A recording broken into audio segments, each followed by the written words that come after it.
standing in I hear this echo a little bit. Even though I'm standing in front of this mic, I'm not using this mic. I'm using this one. So I have to kind of be careful a little bit. So how is everyone this morning? I loved it. Fired up. Okay. Yes, and ready to go. Can we get some other energy in the room here?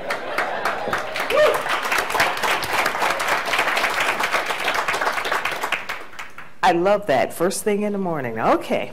So my name is Alicia Williams, and I'm Vice President of the Community Development and Policy Studies Division at the Federal Reserve Bank of Chicago. And on behalf of the Federal Reserve Bank, I would like to welcome everyone to the Minority Capital Access Forum. I would also like to acknowledge our partners in this event: the Asian Pacific American Chamber of Commerce, the Michigan Black Chamber of Commerce, the Michigan Hispanic Chamber of Commerce, the Michigan Minority Supplier Development Council, and the Michigan Small Business Development Center.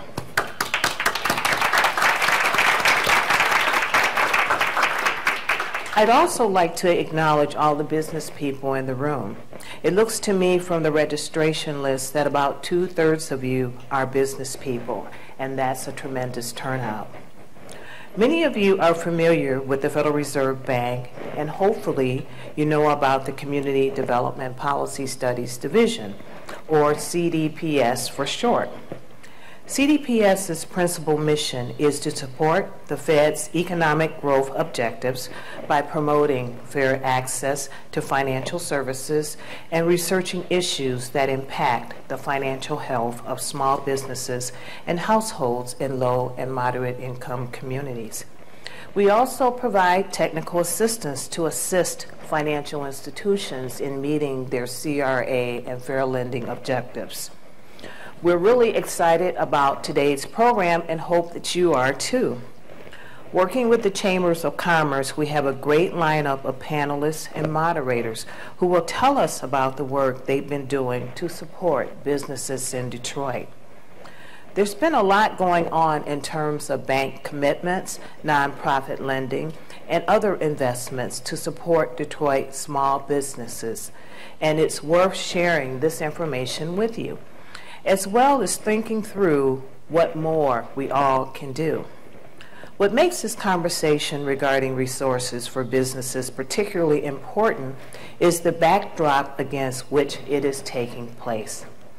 While there is much effort being deployed to expand the overall entrepreneurial and business ecosystem in Detroit, we know from the data that financing continues to remain a challenge for minority-owned businesses in communities in Detroit and its surrounding areas, including lending programs that are guaranteed by the SBA.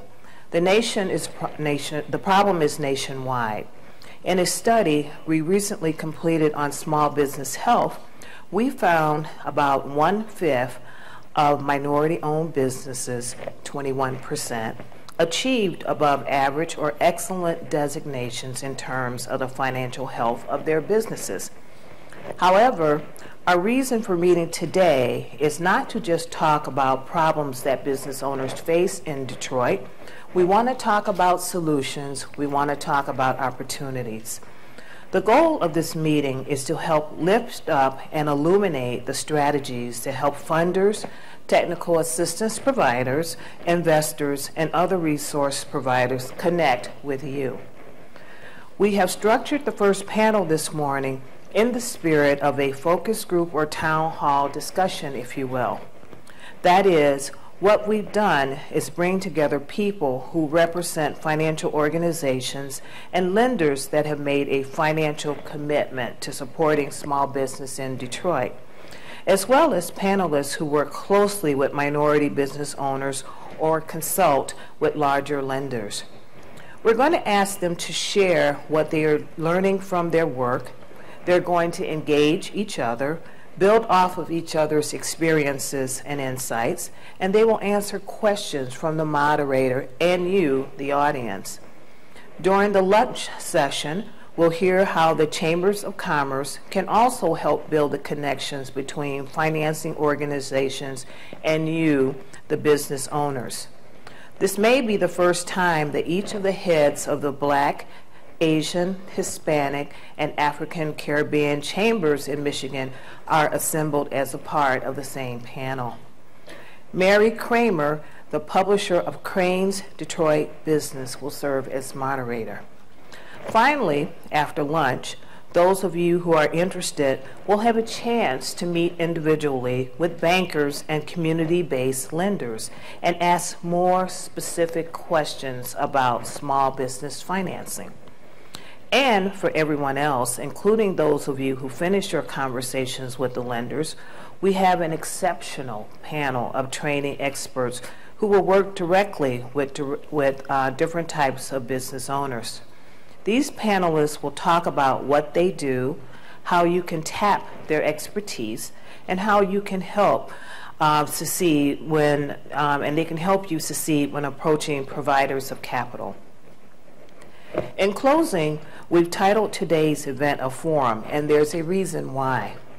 The idea of a forum is to encourage the exchange of perspectives. We are expecting a lot of conversation between panelists and between the panelists and members of the audience.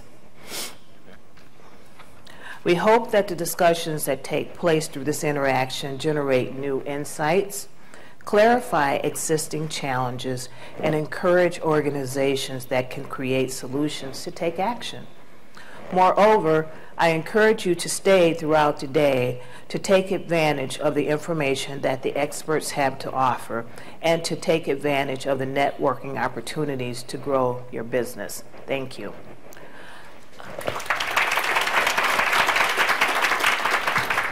So before I turn it over to Ken Harris, just a few housekeeping items. So if you haven't found them already, the restrooms are out the door, down the hall, and then you make a left. Don't make a right. I think that's the balcony, so you don't want to do that. Also, on your table, there's a key for internet access if you need to access the internet, because I mean everybody has iPads, iPhones, Kindles, whatever. So that's on your table. And then also, I'm going to mention that you have cards there to write down your questions. And so someone will be picking those up and questions that you will ask of our distinguished guests today. So I'm going to turn it over to Ken. Thank you.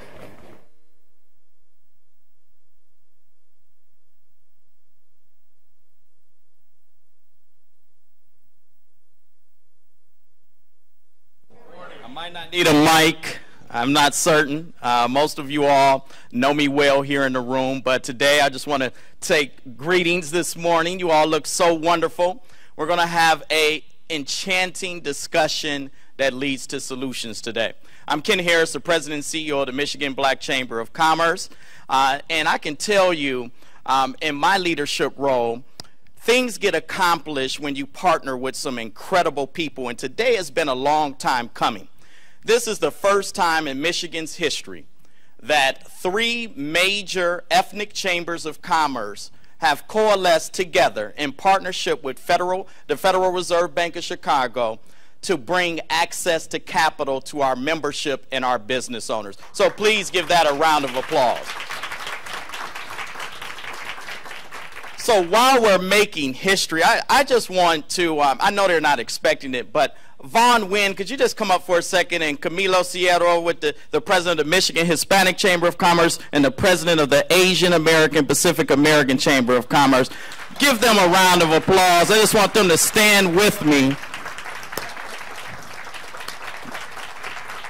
They say teamwork makes the dream work, right? That's right. So no longer are we divided, we have come together. And we're working together in what we call, if you look at the 3 of us together in our organizations and what we represent, we're actually the majority.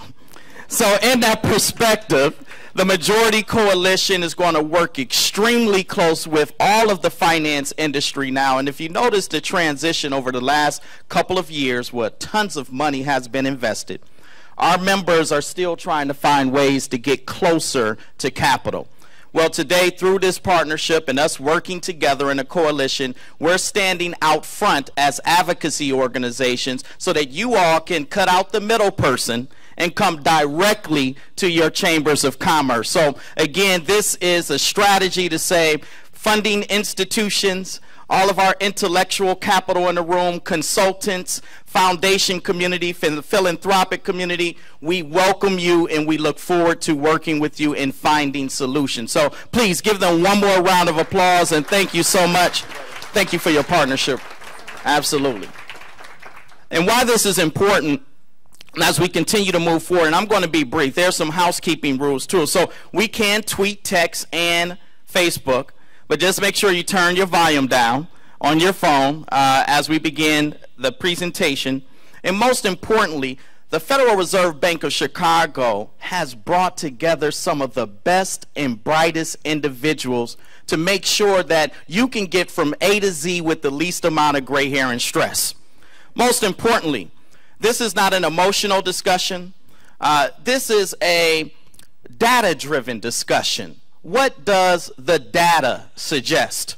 And so when we look at things from an empirical standpoint, we can cut out the fluff and we can start moving forward in a productive way and having meaningful dialogue that makes sure that not only can you turn your contacts into contracts, but also now you can have assistance and resources to make it happen. So with that, can I just say, if the Federal Reserve Bank team, can you please stand 1 second? Dr. Maud Toussaint and Robin Newberger, who has been working close with me, and the staff, they did a wonderful job today. I'm sure you enjoyed the wonderful continental breakfast and a wonderful lunch. We have to thank our partnership, and Alicia Williams, you make things so much easy. Thank you so much, sister. And most importantly, the volunteers today. And I would be remiss if you are a part of the Hispanic Chamber leadership, the APAC leadership, but more importantly as well, my chairman of the board, Pamela Rogers, chairman of the Michigan Black Chamber, if you could please raise your hand. The largest African-American owned car dealership in the country.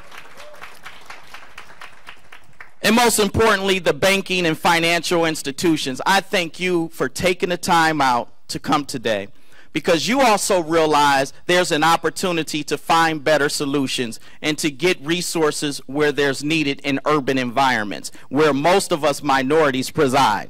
And so without further ado, we want to get this program started today. I hope you enjoy the panel. I'm actually have been positioned in the crowd, folks. So there's a reason for that. So I know some of you have some burning issues and concerns. Please do not set anything on fire. Let's have a productive conversation.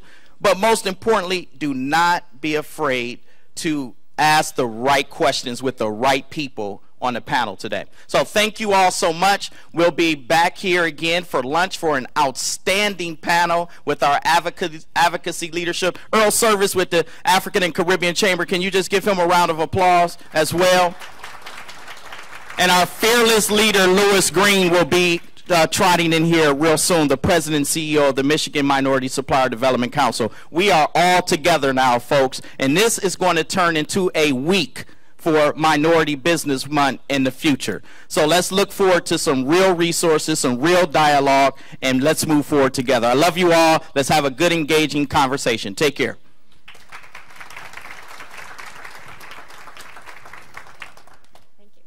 So I'd like to invite the first panel to please take your seats. I think everybody has a mic on, and if you don't, please see our friends in the back who are able to put a mic on, everybody.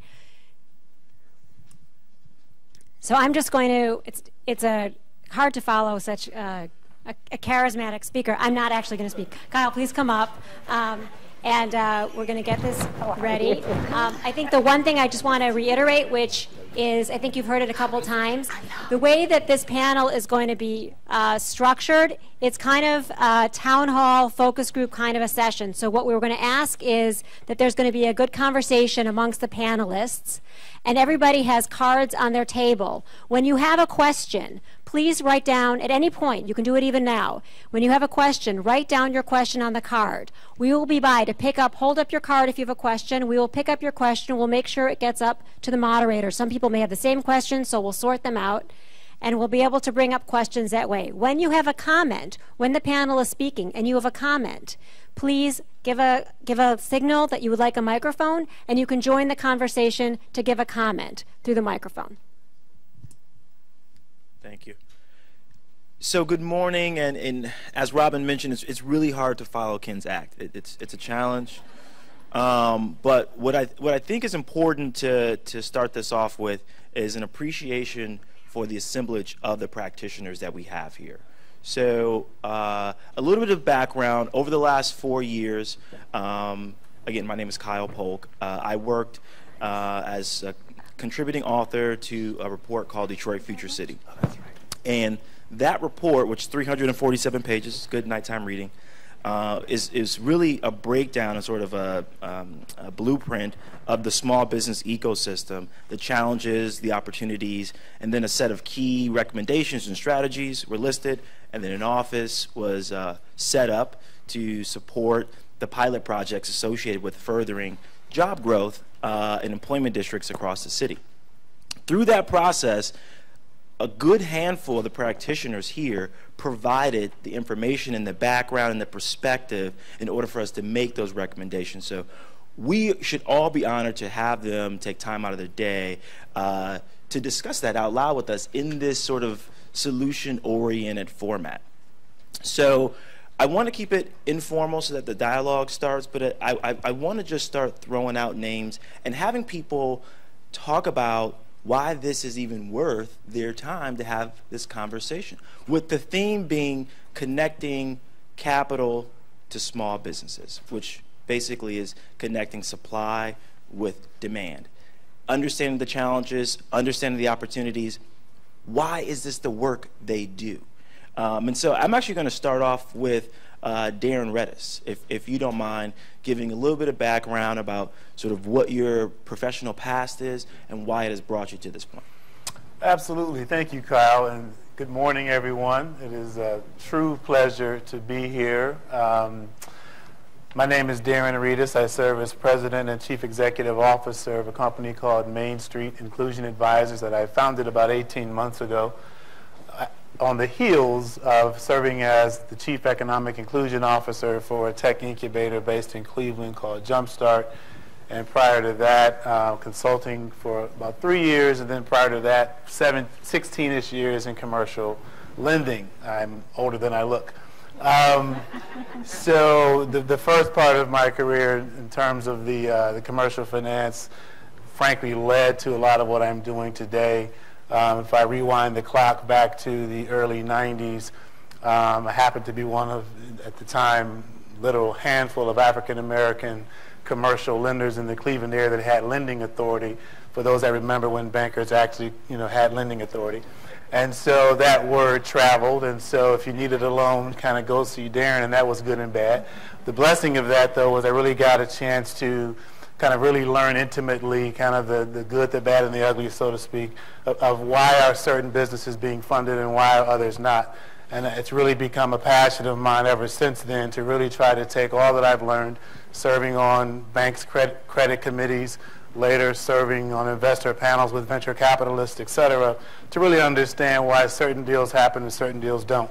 So I really look forward to kind of digging into that with everyone today. I would really encourage everyone, not just of myself, I'm going to kind of put us all on the spot, so to speak, and please ask us your tough questions. This is not, the time for kind of general discussion. Let's really dig into challenges that you may be having. If you've been denied for credit and really not sure why, if you've gotten feedback you don't understand, please bring those things up. And let's really dive into some of these tough questions so you can hopefully walk away from today with some very tangible, immediate things that you can do right away. It is, and Kyle mentioned, why is this so important? Obviously, we all know that small businesses create most of the jobs in this country. That's not new news. But from the standpoint of, the age that we're in now globally is one of competitiveness. And so you have competitors, frankly, in other countries that you don't even realize you're competing against. And so it's a day where you really have to understand your market. You can't go to any creditor or investor making claims that no one else is doing this and things of that nature. You really have to understand your competition, what truly distinguishes you from others, because simply being in business is just not enough. You really have to distinguish yourself, have a true value proposition, and we'll get into some of that conversation today. Thank you, Darren. So Darren talked about knowing your business, right? So that's on the demand side, on the small business side. John, can you, John Schoenecker from Detroit Development Fund, can you talk about knowing your market and what has brought you to Detroit Development Fund? Sure. Well, first of all, I get to spend a lot of my time talking to really interesting people about really interesting ideas. And once in a while, an actual deal emerges from that. But, you know, my job is really to sort of get down on the pavement and meet people where they are and try to figure out where we can fit in. And for those of you that aren't familiar, we're a nonprofit CDFI loan fund. Primarily our market footprint is the city of Detroit. And we sort of we're kind of like a AA ball club for banks. So in the spectrum of financing, we're generally speaking the last stop you would make before you actually had a formal relationship with a regulated bank. The loans that we make are in the $50,000 to $250,000 range, so they're relatively small.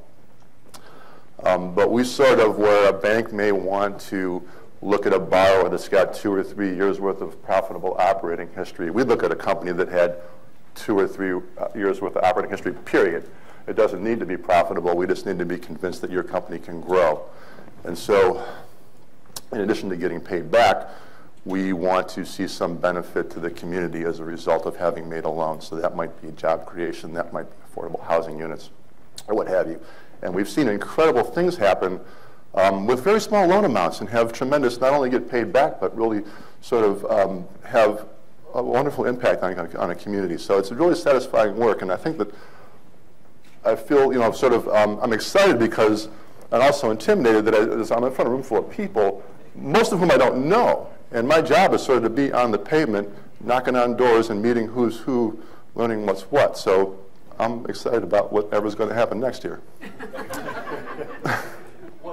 So John, when John speaks about the last stop before a traditional bank or a regulated bank, it's important to know that the small business is the small business, right? The opportunity is the opportunity, but not everyone on the capital continuum can participate in the opportunity. So it'd be great if Bina could talk a little bit about her background, having been on the regulation side and now on the commercial banking side.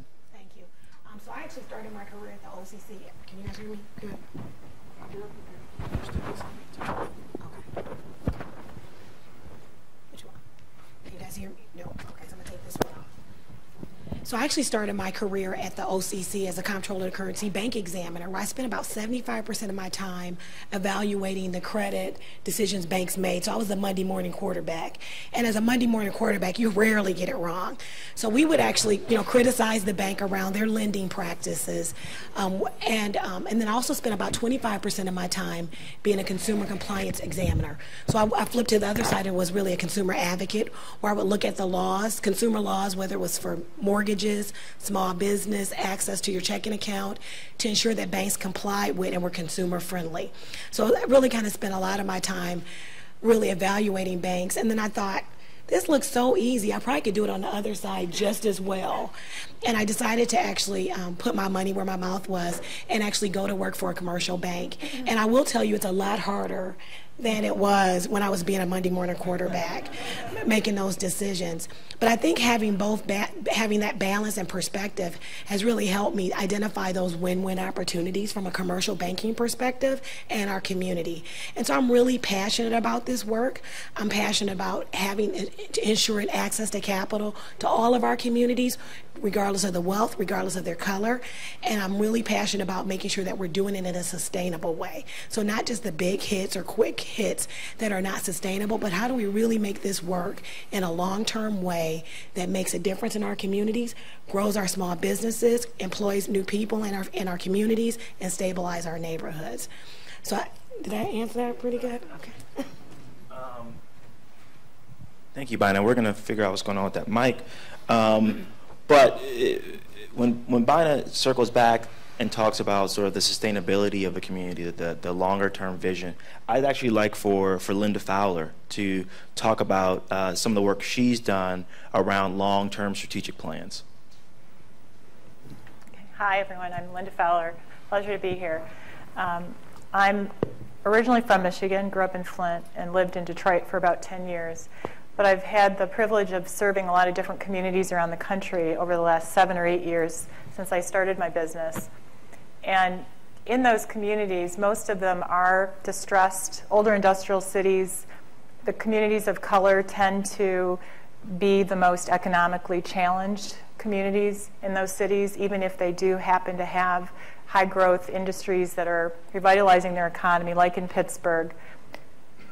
One of the things that the communities need to do is to really look at a long-term plan and really understand, as someone said earlier, what does the data suggest in terms of legacy industry? What can you benefit from in terms of your IP that's and your assets, your innovation infrastructure that's basically made, for example, Detroit a manufacturing innovation hub for years and years and years. So how do you leverage that and link it to new markets? And how do you support the industrial value chain, the small businesses that make up that manufacturing community? And so one of the ways that we've done that is to really look at the data that suggests what are the potential strategies. And of all the many strategies that a community might adopt, entrepreneurship and innovation is always at the top in terms of job creation, as Darren mentioned. But knowing where to invest precious, scarce resources, knowing where you can help those entrepreneurs understand where are the businesses and the services that are coming in from other places. Where, why would Detroit import, for example, a huge percentage of its transportation electronics parts from Canada as opposed to making them here when you could make them here? So there's a lot of data that suggests that Detroit can create businesses, can provide services to large industries, OEMs like Johnson Control and Infineon that are buying lots of parts per year that could be made here. And so I think understanding those market opportunities and understanding how to link people of all colors and people of all communities to those opportunities, even if they're not in the high-tech, high-growth manufacturing space, they can provide services to those companies in that high-tech, high-growth space. So that just gives you a flavor for some of the things that I've been able to do here. And I do want to put in a plug for both NEI. I have worked very closely with NEI over the years on a number of initiatives to support Detroit ecosystem partners, and I've also, over the last year, worked for the WK Kellogg Foundation on a study to support entrepreneurs of color, especially in neighborhoods in Detroit. So within that work, there's a need for identification of high-capacity local small businesses. Nicole, can you talk about some of the work that you've done to take those strategies and actually land them and connect them with small businesses? Yes, thank you so much, Kyle. I really appreciate it. And good morning, everyone. Truly, what I've noticed is the fact that getting people prepared through the process of lending. That's what I do at Lifeline. I'm the founder and CEO of Lifeline. I started this consulting firm just to help individuals in lifestyle companies to take their business to that next level. If they just have an idea, I'm there to help them. I'm there to groom them and take them to that next level. Truly understanding what their realistic expectations are. Sometimes that has to do with telling them that it's not really a good time for them, or maybe this may not be the idea that you really need to go forward, but truly having an understanding of how to take just that hunger and that passion to help their city to a totally different level. I'm born and raised here in the city of Detroit, and I've been an entrepreneur now for the past 10 years. So really having an understanding of exactly what they're going through. My team are all entrepreneurs. So we're speaking from the heart as far as how it is hard to make payroll at the end of that month, or having to make certain that your vendors are paid. Just those realistic issues that come up as entrepreneurs that a lot of times they don't know. And so we have this class that we're able to teach. We're able to actually get them together with their business plans and their financial statements in order so that they can go to the Detroit Development Fund, to the Detroit Micro Enterprise Fund, and the Michigan Women's Foundation. And we formed a collaborative, the Detroit Micro Loan Fund, with help of the NEI and Don Jones. And it's absolutely wonderful that we're coming together as a collaborative. So we're using everyone, all of the dollars that are able to be placed with us to ensure that the individuals that typically are labeled economically and socially disadvantaged can now have that opportunity to have wealth in their family now. They can have the ability to show their children what that looks like. So then that will change our city in totally different aspect than that you will ever see. When you're changing children, you're changing the footprint of what the city will be in the next 10 years, just when you help that parent, that mom and that dad bring their dreams to reality. Can you talk about who was involved in that collaboration just one more time? Because was there a commercial bank involved in that? Yes, Huntington Bank provided $5 million to Detroit Development Fund with Ray Waters and John. They were able to come together with NEI that's providing our operating expense and provide this collaborative together. I'm the funnel, so I'm the one that is getting people prepared so that when they hit the lenders, you have the Michigan Women's Foundation, which is an organization here in the city that is that wants to get loan dollars with women to women, women-led companies. They've been doing this for some time now. Then you have the Detroit Micro Enterprise Fund, Lorenzo, that is the president over there, and who has been doing some fabulous work over the past 10 years. And then with the Detroit Development Fund, the three of them being able to really have you access the capital that you need, whatever level that you're at. So if you need a $2,000 loan upwards to $50,000, then you're able to go to the Michigan Women's Foundation or the Detroit Micro Enterprise Fund. And then if it's a larger loan, then the Detroit Development Fund will be able to service you at that level. So wherever that your need is, it's almost like a ladder. We're here to get you up the ladder, whatever stage that you're at. And if you're beginning, then we're here to hold your hand through the ladder so that you can go and walk into a bank and be able to be bankable and with great credit and a solid business plan and solid financials and great history, but it's because we've worked with you for some time now. Now that is a product. That is a product. It's a collaboration associated with capital providers, translators, intermediaries who know how to manage small business and their cash flows. Let's begin the conversation around how we reshape products.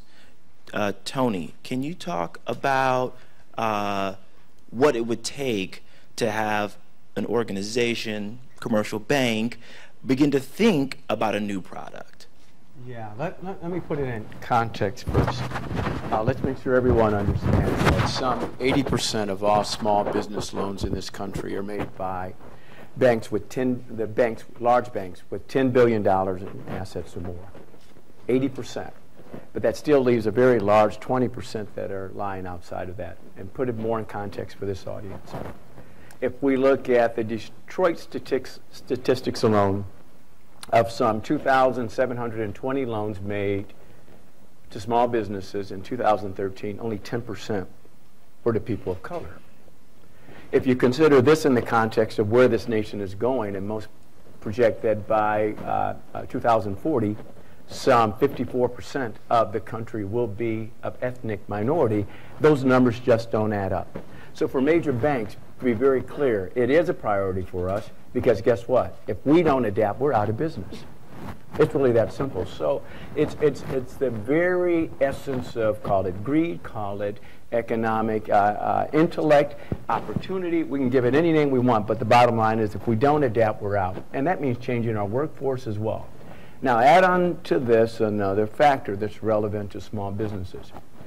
The traditional branch model, having a branch in every corner, doesn't make sense anymore. You don't want to bank that way. Increasingly, your behavior is changing. You want to do more electronically. You want to do more with mobile devices. And inherent in those, of course, are some opportunities. Who's going to develop the next wave of technology that's going to enable that new way of dealing with money flows in this country? Now, I put all of that in the context of how do we get to you? What is the next new product?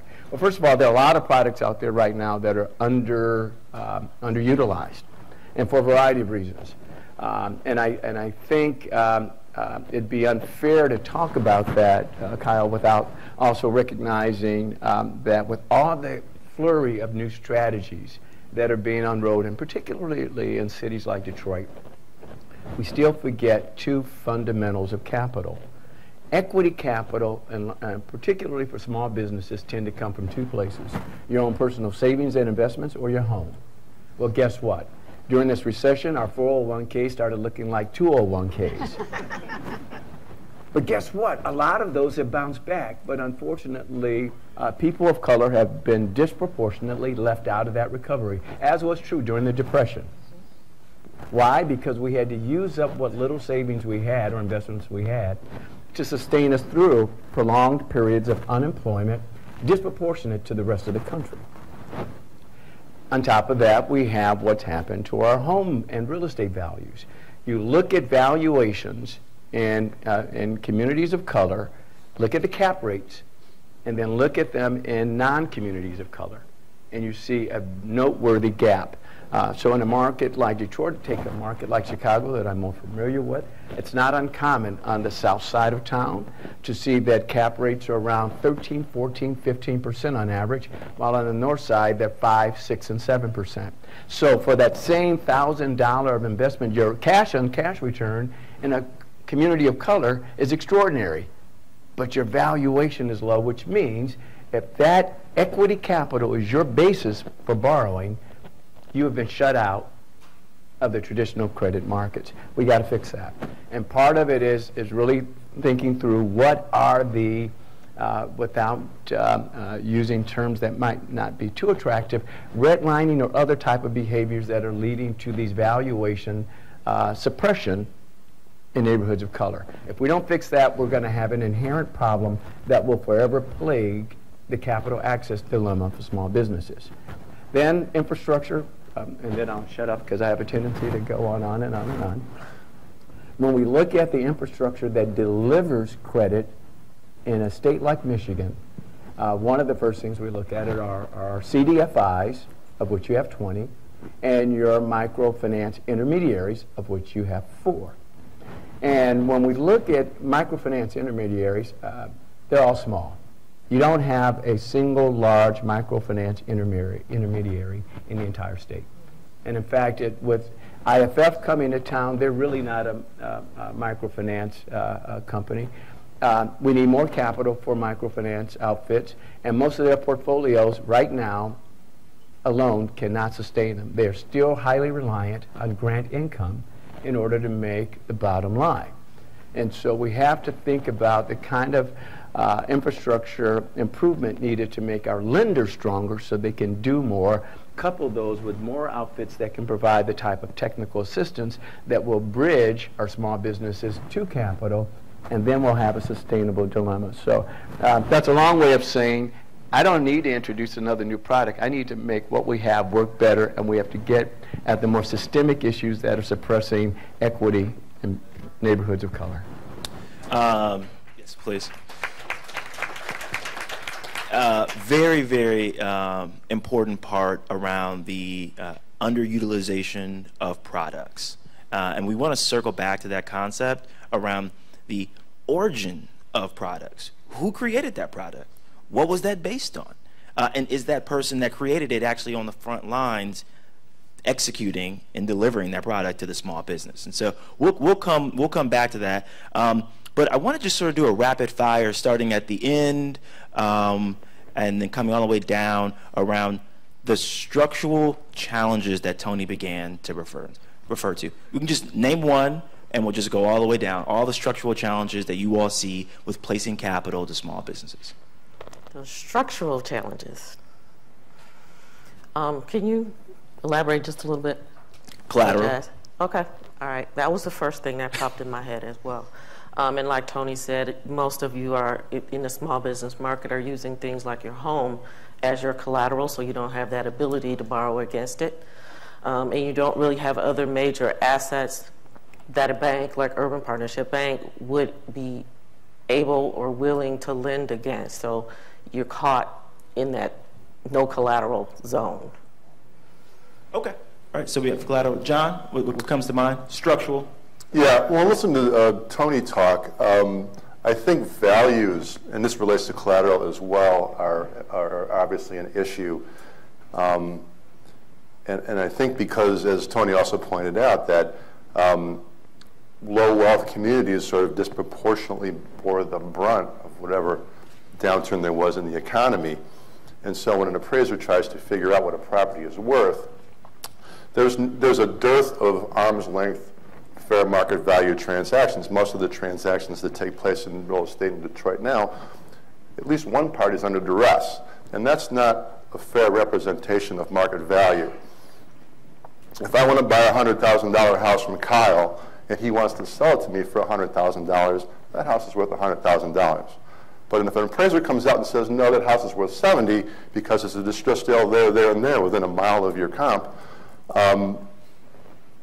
you're only going to qualify for 80% of $70,000. And there's perhaps too big of a gap to fill with my own personal cash. So I think that that's one of the sort of structural impediments to a lender feeling secure in a deal. I totally agree. Linda? Yeah, I have a two-part answer. One is I want to say that I think that new products for high-tech companies like convertible debt were developed because there was not collateral for those startups. So I do think that we need to be creative and think about some new products that might fit some of the types of businesses that we're talking about with no collateral. The other thing I'll say is I think credit building is missing. It is not clear and easy to find. It's hard for entrepreneurs of color to navigate. And so often, one of the major gaps for businesses, both personal and businesses, is that credit building opportunity. And so I'm going to do a shout out to LISC, because LISC is an organization that does have a program that supports credit building. And credit building tools, I think, are an important piece of making entrepreneurs more bankable. Nicole? I have a two-part as well. I think that the understanding of empowering the entrepreneur. So one thing that we provide are life coaches, because a lot of the issues are in the mind of the entrepreneur. They don't believe that they can do it. They don't believe that they deserve it. They're used to being around individuals that are not positive, family members, spouses that are telling them that they can't, or put situations and barriers so they won't be able to.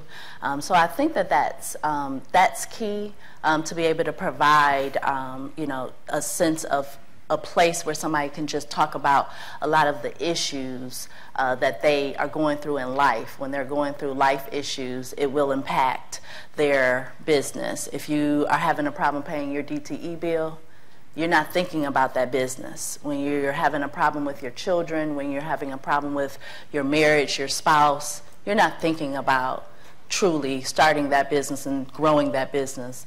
And so I think that that's one. The second part, I'm going to actually switched to taking that question and putting it for instance, our collaborative. Thankfully, we've been able to we were provided the operating expense through NEI, but truly having our infrastructure built, you know, in the manner that we're able to support more and more entrepreneurs. You know, at this point, we're only able to really support a certain amount in the manner that we are currently. And so being able to have that loss reserve there increase so that now as a microlending, in the microlending community, they're able to take more risk. You know, taking the risk of that entrepreneur who does not have that collateral. And that business idea is great, but there's always that but. You know, so having that loss reserve actually triple would be wonderful, so that then now we're able to actually do more deals that typically we would not be able to do just because there is not that loss reserve there. Darren. Sure. I'm going to piggyback on a little bit of what Nicole just mentioned from the standpoint of a mindset, and particularly when we talk about equity capital, there is a very well documented lack of equity capital amongst minority entrepreneurs, which in part is a reason why more don't grow to scale. Debt cannot be the only answer. In fact, it isn't. It can't be the only answer. But the structural piece that I also want to bring mention to is interesting how over the past decade plus, we in the banking and other kind of financial services landscapes have gone to a credit score driven kind of landscape. Gone in many respects, and this is a challenge / opportunity, are the relationships that used to exist where you had a banker that could help you navigate through some of your challenges, where if there was a hiccup on your credit history, we actually put a story together that explained what happened and your plan going forward. I would not abandon relationships, though, despite the fact that we're in this credit score-driven reality, because your relationship with your banker or investor is significant in that, one, not only can they help you properly package and structure your request, but are also connections to this world of underutilized resources. I am increasingly surprised at the lack of, in certain respects, it's overwhelming, the number of resources that exist for entrepreneurs, and I think that's part of the challenge. But you also have a scenario where there's so many untapped resources. I'll tell a real quick story. I was sitting at an access to capital discussion similar to this, but this is at a law firm, this ginormous conference table and bank presidents and everyone else around the room. And next to me was the regional director from the Small Business Administration. And he's constantly throwing papers in front of me during the discussion talking about the lack of applicants for all these SBA guarantees.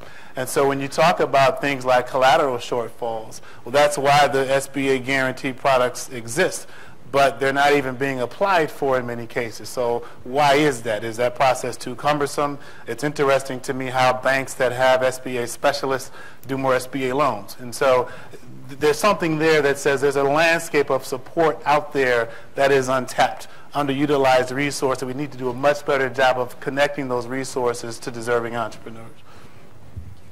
And I'm actually going to piggyback off of what Darren just said. We actually spend a lot of time evaluating why we don't have a better pull-through rate for our small business loans. And one of the things we realize is that there's so much information. So when you ask the retail department head, why aren't you doing more? They're saying, well, we don't know how to connect the dots for the customer. So we actually spent this year, and I'll have Esther stand up. We spent this whole year at our bank connecting the dots for our internal staff. And you would be amazed at what we think, and we know just inherently because we do this every day. When you're entering our branches, everybody doesn't know that. And we had to take a step back and actually spend a lot of time, and some of you all are in the room where you've been a panelist for us with our staff, where you've told them what resources are available. And then we actually spend a lot of time identifying resources where we can give it to them in a placemat, where if you have to tell your customer no, not yet, tell them where they can go next, and be sure that you're connected and assigned to that not-for-profit or that partner so that you can provide that continuum of care back to that customer. But that ecosystem is so broad and vast that when a customer presents themselves to you, you really don't know where to steer them, and that's important, that we have to really make sure that those resources are collaborative and working together, and that we're all sharing that information with our consumers, because that's where the gap is. I look at, we've put about $17 million in the last year in some kind of fund or other, whether it was the development fund, Grow Michigan Fund, microloan funds. So we put a lot of dollars saying we want to bridge that gap between our capital acts, where they can come in from the bank's capital or where they can come to the community for capital. And they're still underutilized. So I think that ecosystem, and Tony's right about the microloan funds that we have in this market. They're not robust or broad enough like you look at other cities like a Chicago. And so those things have to be continued to be funded and supported. But you also have to remember that the bank loan isn't the golden carrot that I think everybody thinks it is. I think the patient capital, especially when you're a startup, is much more attractive and appropriate for a small business. And really it should be that continuum. And we love the blended financing. We love for you to come to us with the Detroit Development Fund loan and say, I need you to mix that debt, so that we're sharing in the debt and blending it and providing a more relaxed repayment process so that we can be more patient. Banks, I'm being fair, we're not patient with our capital. We want it back timely. We look at the trends, and before you miss a payment, we might actually call your loan. So that's real. And so our debt is really tough to get, and it's really tough to keep. And so it's about blending that debt, really making sure that ecosystem's available for all of our customers, and making sure and realizing that it's not the bank alone, that it's that whole ecosystem that provides funding to small businesses. I'm laughing because we're the first description of this audience is that we were enchanting. Come on, we're supposed to enchant some people. All right, boy, there's so many great things that have already been said, but I do want to highlight a couple of things and put them again in context. Byron, Darren, you're absolutely right. Large banks tend to be high-volume, credit score-driven shops. And there really is not a lot of patience or tolerance or flexibility for exceptions, because you just don't make any money, and even though banks try and they have these appeal processes, for the most part, you've been there, you know, that just aren't getting across the finish line. It's complicated by the fact that during this recession, people of color, again, were disproportionately impacted on their credit reports or their credit histories. So this credit history impairment, coupled with a credit scoring process, is not a formula for more capital for businesses of color. And so we've got to address that. And yes, you know, at PNC we have addressed this in a number of ways to make sure, particularly for contractors who were disproportionately affected, we had to come up with a way to figure out how to get them back in the game, because if the real estate market doesn't recover, then a lot of neighborhoods don't recover. A lot of small businesses that serve those neighborhoods don't recover. So you've got to address, and rather than address in isolation, you have to address contextually and globally the issues that are putting pressure on the recovery of neighborhoods. You had mentioned, forgive me, our very first speaker, I got to get your name on technology. I'm sorry. Linda. So Linda suggested innovation and absolutely bring more businesses back into a city like Detroit, but with the recognition that concentration risk or one-trick pony risk from a banker's perspective is high risk. There has to be diversity in those revenue sources in order for that company to be bankable. The lost reserves. You had mentioned that there was additional capital brought into some of our CDFIs and other organizations to create lost reserves. Let's be real. Losses at microfinance lenders, and we did a study of some 80 nationally, so random sampling, which included all of the ones in Michigan. I did that to make sure the data was good. Loss reserves, loss histories are somewhere around 9 to 29%. So the losses are so high, someone has to be willing to take that first risk. That first risk is generally funded by either the CDFI fund or other foundations that are willing, or even agencies that are willing to take that risk. But we've got to build up those reserves if we're going to attract more traditional investors like a PNC Bank. So we invested, for example, $6 million in Urban Partnership Bank and several hundreds and hundreds of millions in other CDFIs across the country, because we know they're in the trenches and they are that very important bridge that will help take an entrepreneur from unbankable to bankable and help them build work histories. And I want to stop there because, Vicki, we haven't heard from you yet. I know, and if anybody in my family had heard that I'd sat through this panel without, they'd go, no. So you all may be deposed if my husband says, had to go, and I said, I was the last, and I got to speak the least. And he will, no, not necessarily, so I will leave that. So let me just say, everything that everyone has said, I'm going to piggyback again. I think that's going to be our new phrase, is piggybacking on each other's. And I think that's a good thing, because what you're hearing is we're all seeing the same kinds of challenges. And my organization, Community Reinvestment Fund, and I want to say, I live in Boston. I have relatives in Birmingham. Okay, so I have Michigan cousins. That's my Michigan root. My company is headquartered in the Twin Cities, so we're Midwestern, like you folks. And we've come here to address many of the same challenges that have been discussed up here, and we're finding those same issues. So we're seeing, again, to sort of come back to, I think, Darren's point about equity. We need a continuum of capital. Your points about the small business market are very key, and that's actually what led me to talk to Robin and Maud about their path-breaking research. We're one of the few, and let me just stop for a second. Does everyone in the room know what a CDFI is? Okay, so we're starting 101. Okay, CDFIs are community development financial institutions.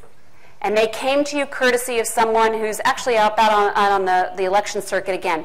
Bill Clinton, when he ran for president, had a twinkle in his eye. He said, I want 100 Shore Banks across the country. And Shore Bank was the first community development bank in Chicago. Now, Urban Partnership is the successor organization, and we're so glad, because Shore Bank was our flagship. It gave rise to a whole industry. And so John's group, DDF, is a CDFI. My organization, Community Reinvestment Fund, is a CDFI. We're national.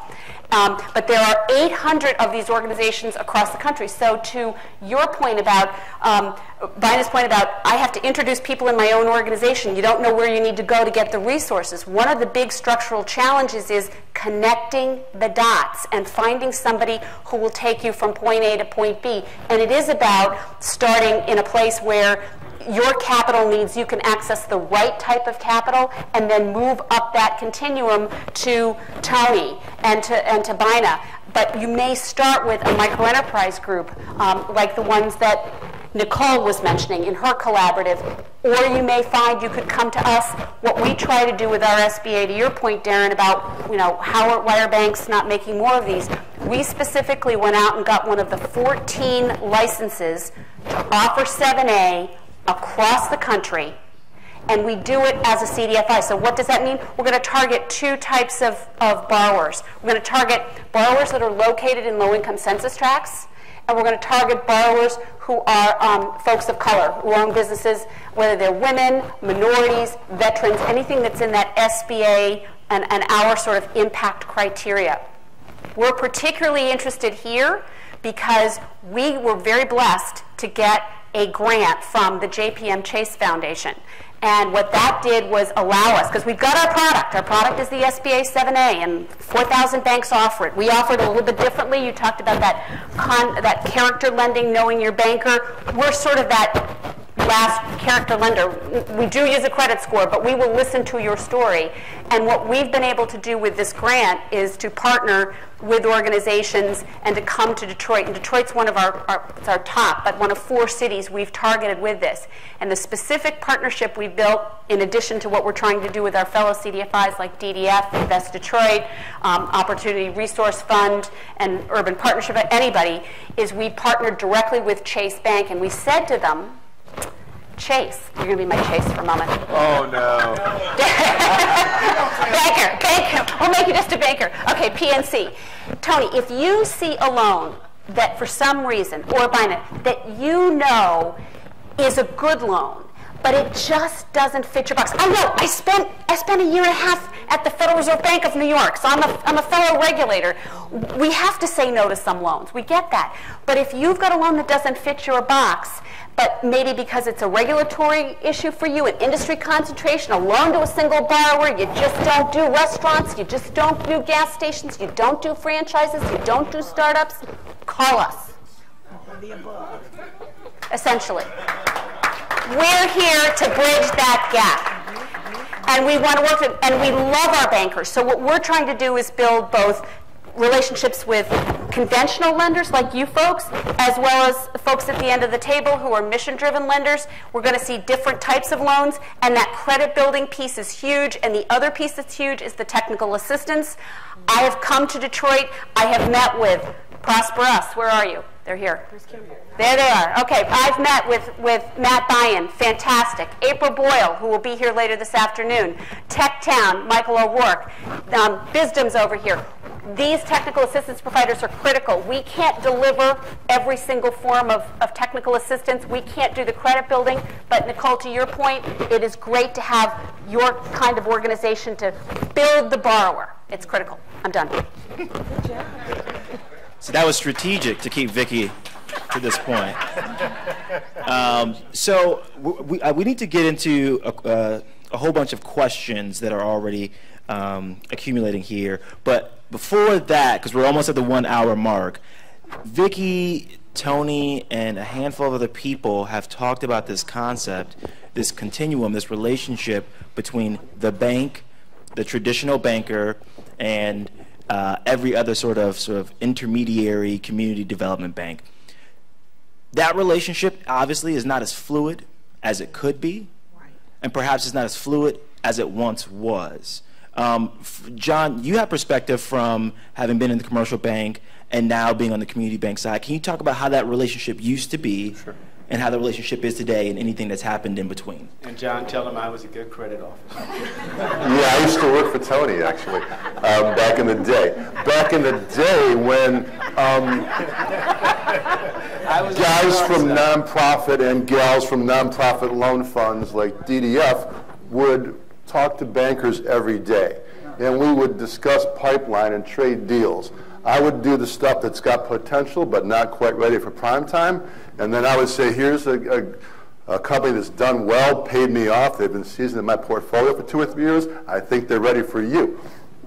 And then as the economy turned down, all bankers became workout people, essentially, and those conversations ceased. But it's gratifying to have those conversations sort of begin again. So we're now talking to bankers again and having these kinds of conversations. But it's still sort of an issue of, is there enough money? The small CDFIs like Detroit Development Fund at the end of the day are smaller than one single PNC branch. You know what I mean? And so during the hard times, it's really fallen to a lot of small players like us to do a lot of the heavy lifting that was normally carried by banks. And again, we don't have that amount of assets available to lend. So I'm excited about the proposition. I'll tell you a quick story. You guys all know Sue Mosey at Midtown Inc., and every year she does a community development briefing. And she talks about what has happened in her neighborhood in the past year, and she talks about the pipeline for the coming year. And I went to this event year after year for several years, and I used to know every single deal she was going to talk about because I or somebody I knew very well was doing those deals. And this is the first year that I attended this community development briefing, and there were deals going on that I had no awareness of. So that means that there's private capital and banks coming back into the game. And so I see that happening in the neighborhoods that we recognize as stronger neighborhoods, and I think we still need to do more work. And our role is really to sort of be on the edge. It's really time for banks to sort of becoming active downtown and in Midtown and in the parts of Detroit where the economy is stronger, so that the organizations like ours can sort of move out into the areas that are not being well served by any kind of lender right now. So this relationship component, sort of traditional bank to community bank is important. There's also a change in the relationship about who a banker is, right? So bankers used to be almost merchants, merchant bankers, people who understood the economy around them and could make educated decisions about that. Now there's a much more sort of decentralized authorization and origination process, which is just a function of how banks have expanded. But to John's point, to a lot of other people's points here, having a specialization of your market is important. So I'm going to read a question here from the audience. Anyone is able to take it. What types of businesses are the panelists experienced in lending to? Anyone? So I can take the first stab at that.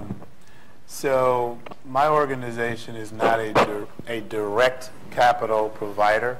So we assist entrepreneurs in preparing for debt or equity, as well as we consult and advise assistance organizations to help them better connect their work to underserved populations. But from the standpoint of the types of deals, it really does, this is going to sound somewhat cliche-ish, but it really does kind of cover the gamut. Our particular focus is on higher growth opportunities, be it high tech and or high growth, the kinds of businesses that are generally more attractive to investors. And perhaps in some of this discussion today, we can start talking more about that untapped resource for perhaps a lot of folks here in the room who perhaps aren't thinking about approaching private investors as a source of capital. There's a lot of misconceptions out there in the marketplace, and we start talking about things like venture capital, and we lump the whole world of private equity into venture capital, and they're very different buckets. Venture capital is more for institutional VCs looking for the next breakthroughs. If a few of us in this room decided to pool our money together to invest in companies, that's private capital, private investor capital, private equity. And so there's these ranges of how do you, approach private folks for cash. Now we have this whole new phenomena called crowdfunding, right? And so there's these buckets of capital out here that I think are untapped, underutilized, particularly in the minority business community that is, again, overly dependent upon debt. And there are, when you start looking at investors, it requires you to start thinking differently about your business, because you really have to think about growth, competitiveness, payback, and begin to ask yourself the question, hey, if I was asked to invest in my company, would I? And so really thinking about it from that perspective. But it really does cover a gamut of industries. So, can everybody hear me? I never use microphones because I never have a projection problem. You're talking about that whole space with, kind of equity along that continuum. I don't want to say we're plain vanilla, but what we're able to offer right now with the 7A covers a wide variety, because the question was what kinds of businesses. So whether you're a service business, whether you're a manufacturing business, whether you're involved in some kind of retail activity. I mean, we cover a very, very broad range as a direct lender. It's really around meeting the specific criteria that SBA has set out. So we have specific types of purposes for which we can lend. We can lend for real estate if you're going to acquire your building or rehab your building, if you're going to buy a piece of equipment, if you need permanent working capital. What we're looking for are businesses that may not quite meet the bank's SBA criteria, but it could be any type of business. Essentially, we do stay away from, I think SBA has some prohibitions on sin businesses and things like that, but it's a really big gamut, and our loan size runs from $50,000 to $4 million. But I want to caveat something, okay, because we are guests here, okay? I come to learn about Michigan and about Detroit. So our whole model is to complement the community development financial institutions and the other institutions that are already here lending. What we're trying to do is say, if there's a capital gap to a business that can't, for some reason, John can't do the loan, or the Urban Partnership can't do the loan, or a conventional bank can't do the loan, or a microenterprise fund can't do the loan, we want to be that extra resource, because our goal is to say, if businesses that are worthy are going wanting, that's the gap we're looking to serve. And because we can go up to $4 million, you know, we can really cover a wide range of businesses. Vicki throws out a key word, and I'm going to springboard on the one word, gap. What is the gap? And for most of us, gap is the amount of capital that you can't get from identified sources. So how are we getting to that? And at the same time, hitting at this question, who's getting banked? At a bank like PNC, I'm pretty comfortable saying we do almost anything. Almost. So there tend to be a couple of segments that tend to go largely underserved. Startups, and relatively recent businesses, and then those that are in what I call very difficult to finance industries. And I'll throw out one of the favorites, non-franchise restaurants, which, by the way, can, particularly if it's a white tabletop variety, can create a lot of jobs. Hotels, which can create a lot of jobs. Those are segments that are still under a lot of stress. But what have we done? So I'm going to go back to something that was raised earlier. Someone threw out credit building. Now, credit building can, by the way, be at the individual level, or it could be at the institutional or business level, because there's some businesses that need some recovering as well. And so we, too, have partnered with LISC and an outfit out of St. Louis called Justine Peterson to roll out a program that essentially says, come on in, you're going to go through a certain number of hours of training, and then we're going to give you a cash-secured credit card, a cash-secured loan. And by the way, we're going to give you the cash collateral for those two products, and you're going to keep that money as a grant if you complete it over a period of 12 months. And the typical individual participant emerges from this program with 100 to 150 points improvement in their credit score, and the same thing with some of the owners. So we found that we've got to address that as one stop. The other thing was someone mentioned crowdfunding. We're actually closing a deal right now where we have a grocer that is coming into a distressed community, and the rest of the tenants, for the most part, are being sourced either locally, and some of which are super regionals. But we're bringing a grocery store to a community that hasn't seen one in over a decade. And the sources of capital for that are what we call tiered. We got crowdfunding, we've got a CDFI, you got a traditional bank, and then you have the city come in with what we call tax increment financing. The problem is those monies come in on the back end. So guess what? PNC is going to monetize that TIF so that those monies come in on the front. And then to make it even better, Vicki, we're using a new market tax credit on this as well. So we're going to get about 23% more equity capital through this structure. That's a lot of engineering to get one deal done. But guess what? There's got to be a willingness on the part of particularly the big banks to step in and do this, to partner with our CDFIs, to partner with local government, and to partner with the entrepreneurs to get them ready. And folks, it is a lot of work, and it's one of the reasons you're not seeing as much of it done, because not all banks have the capacity, or the other word we don't like to throw out, willingness to do this, because willingness is expensive. So I'd just like to add to the conversation that you talked about what kinds of businesses are receiving these loans and these deals that are being put together with the different aspects of the financial food chain. I think one of the things that I've seen across the country, in Kansas City, and Justine's a great example of this, the kind of technical assistance that those lendees receive should last 3 to 5 years. It's not a pre-loan and then shortly even after the loan, but we're talking about a long-term commitment to really help those, especially nascent entrepreneurs, those young firms that don't have the background and experience.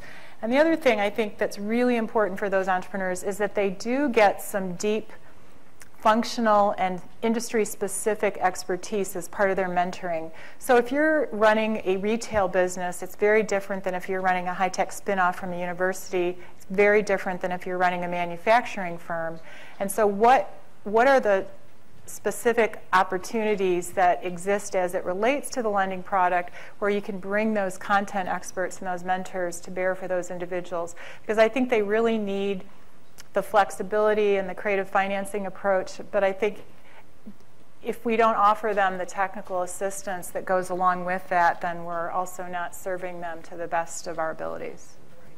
I think there was a question around, so I'm in the question round now. So to Vicki and John, there have been 2 questions around what are the products that you all sell, which I think Vicki has talked about a little bit. I know there's a larger range of products that DDF has. And more specifically, can you talk about the portfolio you all have right now? You want me to go first? You go first. Okay. So Detroit Development Fund provides a pretty broad spectrum of lending products that are probably similar to a bank, just sort of a little bit more tolerance for risk, as I mentioned, and a little bit smaller. So we have an array of small business products that can be real estate, equipment, lines of credit, working capital, leasehold improvements, pretty much anything under the sun. And then we also do pre-development construction and mini permanent loans for real estate projects. The money that we loan to small companies, almost all of it was loaned to us. So one of the points I'm trying to work in is sort of the risk tolerance of the capital. And I think that a lot of people aren't aware of all of the resources that are available to them. And furthermore, they may not understand where their small business lies on that spectrum. So you're kind of banging your head against a wall if you've been to 2 or 3 banks and gotten turned down, and then you sort of get frustrated because you don't know what else is out there. So I hope, if nothing else, that you become more aware of options that are available to you given where your small business is at now, and that you sort of insert yourself into that spectrum at an appropriate place, and then continue to move up the food chain. So again, our loans are smaller, 50,000 to 250. We try to sort of pick up the ball where the micro funds leave off. They're typically, 5,000 to 40 or 50. And then, below that would be Kiva and crowdfunding and things like that. And as somebody also mentioned, even in this small sort of level of the game, we see this sort of layered financing going on all the time. Where we collaborate with other CDFI lenders where the loan might be above our comfort level, or the loan might be larger than we can do on our own. So there's a lot of collaboration. There's a lot of ways to skin a cat, and I just think that there just needs to be more dialogue between the people that are sort of in that intermediate part of the financing spectrum and the folks that are in that intermediate part of the business spectrum. So did you want me to just comment quickly? Okay, portfolio. So we've been talking small business because that's who's in the room. Another little sort of, what do we call them, cliff notes on CDFIs. Community Development Financial Institutions are mission-driven lenders, mainly not-for-profits, who are really designed and have a primary mission of revitalizing low and moderate income communities or serving underserved populations. So on the small business side, we offer our 7A. We also offer an SBA 504 first mortgage product. If you want to talk more about that, catch me offline.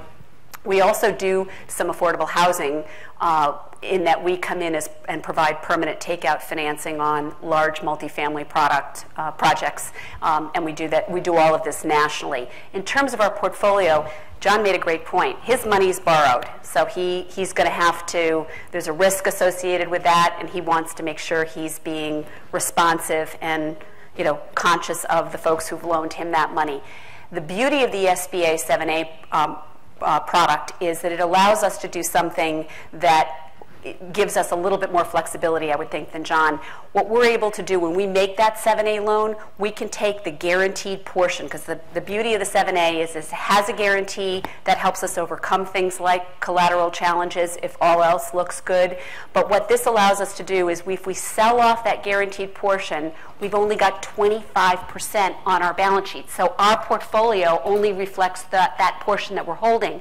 We take that money and we go out and do it all over again. And this is courtesy of the SBA.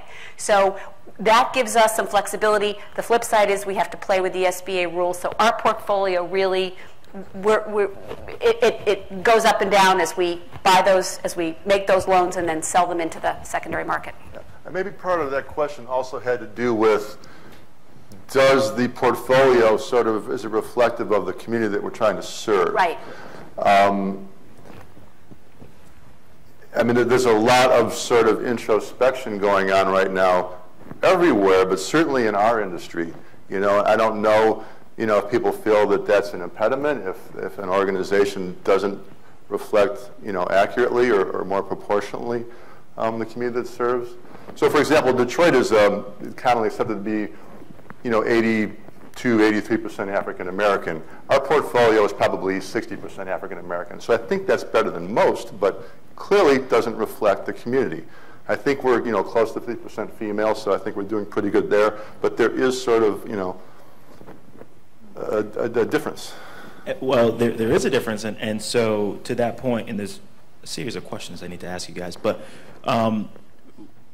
we talked about this capital continuum, and everyone taking different levels of risk on that continuum.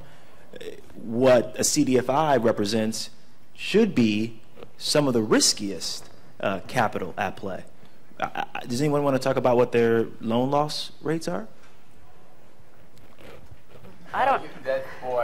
I mean, no one wants to tell you what their loan loss numbers are. Let's have the conversation about whether or not capital providers are taking the appropriate risk for what they represent in the continuum. Yeah, let's say this. There's enough data out there.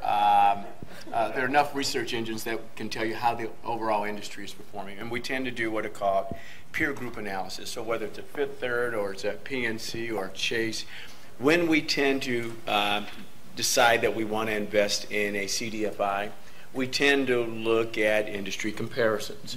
And so you have OFN, which is probably the premier.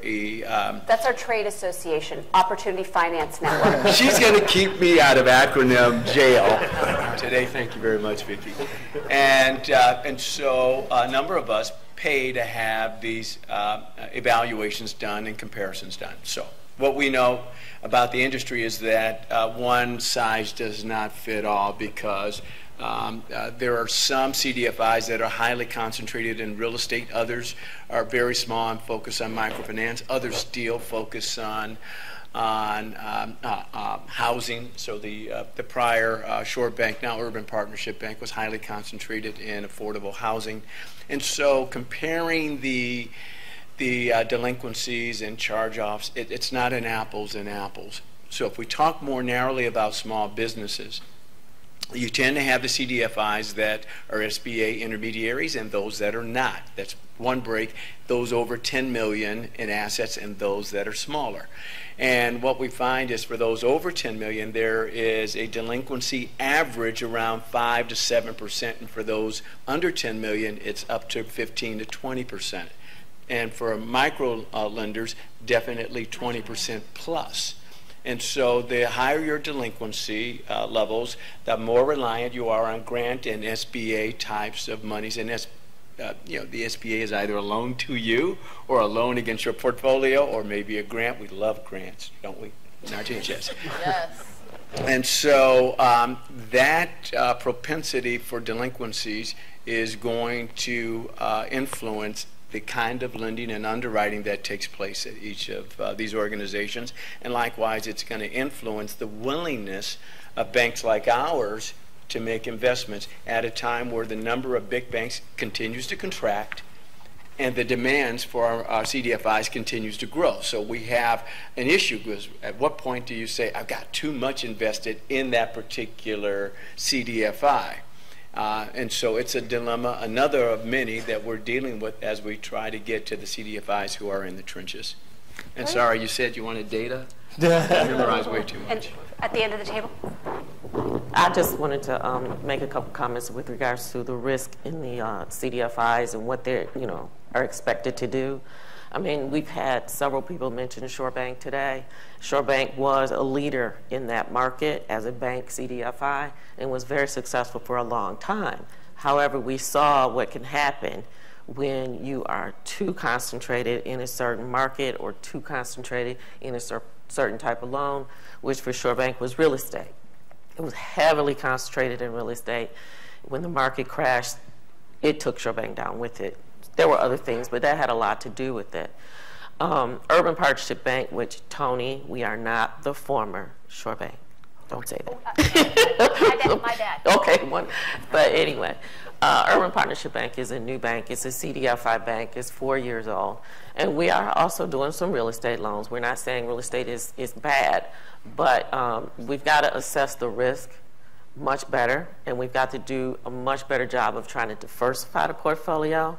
We may do some things that some of the larger banks don't do.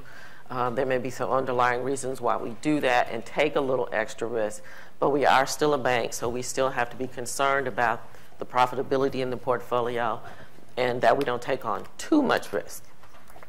So that we're a little bit of a hybrid between, the traditional CDFIs, which are mostly nonprofits, and the traditional banks. We fill a certain gap, like John said and others have said. We do fill a certain gap where we might come in after John has done taking it to a certain level, then we may come in and take it to another level. And then they may get to be too big for us because we have a certain lending limit. But, risk is always very important to monitor, even if you're a CDFI and especially if you're a bank. I would love to just add something about what I call a strategy for risk reduction for small businesses. And so I work with a lot of organizations that are developing and supporting entrepreneurs around the country. And one of the most innovative ways that I've seen entrepreneurs of color supported is, first of all, there's a rigorous screening up front, but with that screening comes a grant. So just like the service providers are receiving grants, the potential entrepreneur receives a grant prior to them going before the various lending organizations. But the real game changer is that the organization that is supporting the entrepreneur helps them identify their first, second, and third, and maybe more customers. So they're connecting them to small and large anchors in the community. So if you're a security guard, and this is a true story, in Pittsburgh making $10 an hour, $15,000 a year, and you know that you want to start your own business and you're passionate, but you don't have any of the resources, with the right initial grant funding and then follow-on loan funding and access to legal expertise in accounting and mentoring and coaching, that individual, fast forward 3 years later, has 5 employees, is grossing $200,000 a year, and is serving as a security business the IT startups and the incubators, the grocery store, the local dry cleaner, et cetera. So I think there are a lot of different ways that we can support entrepreneurs. One way is definitely access to capital, but I think tied to that and making them more, lowering the risk is also about helping them find their market, and not just their market segment, but their first, literally helping them sign that contract with their first, second, third customers.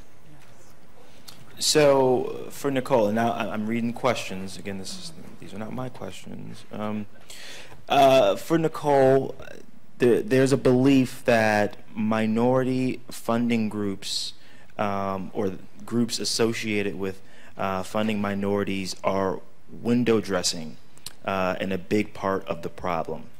To what extent is that true, and how is your experience associated with that? Wow, window dressing. Well, I really believe in providing realistic expectations. I know as far as in the community, a lot of times I'm the bad guy, and I'll take that role.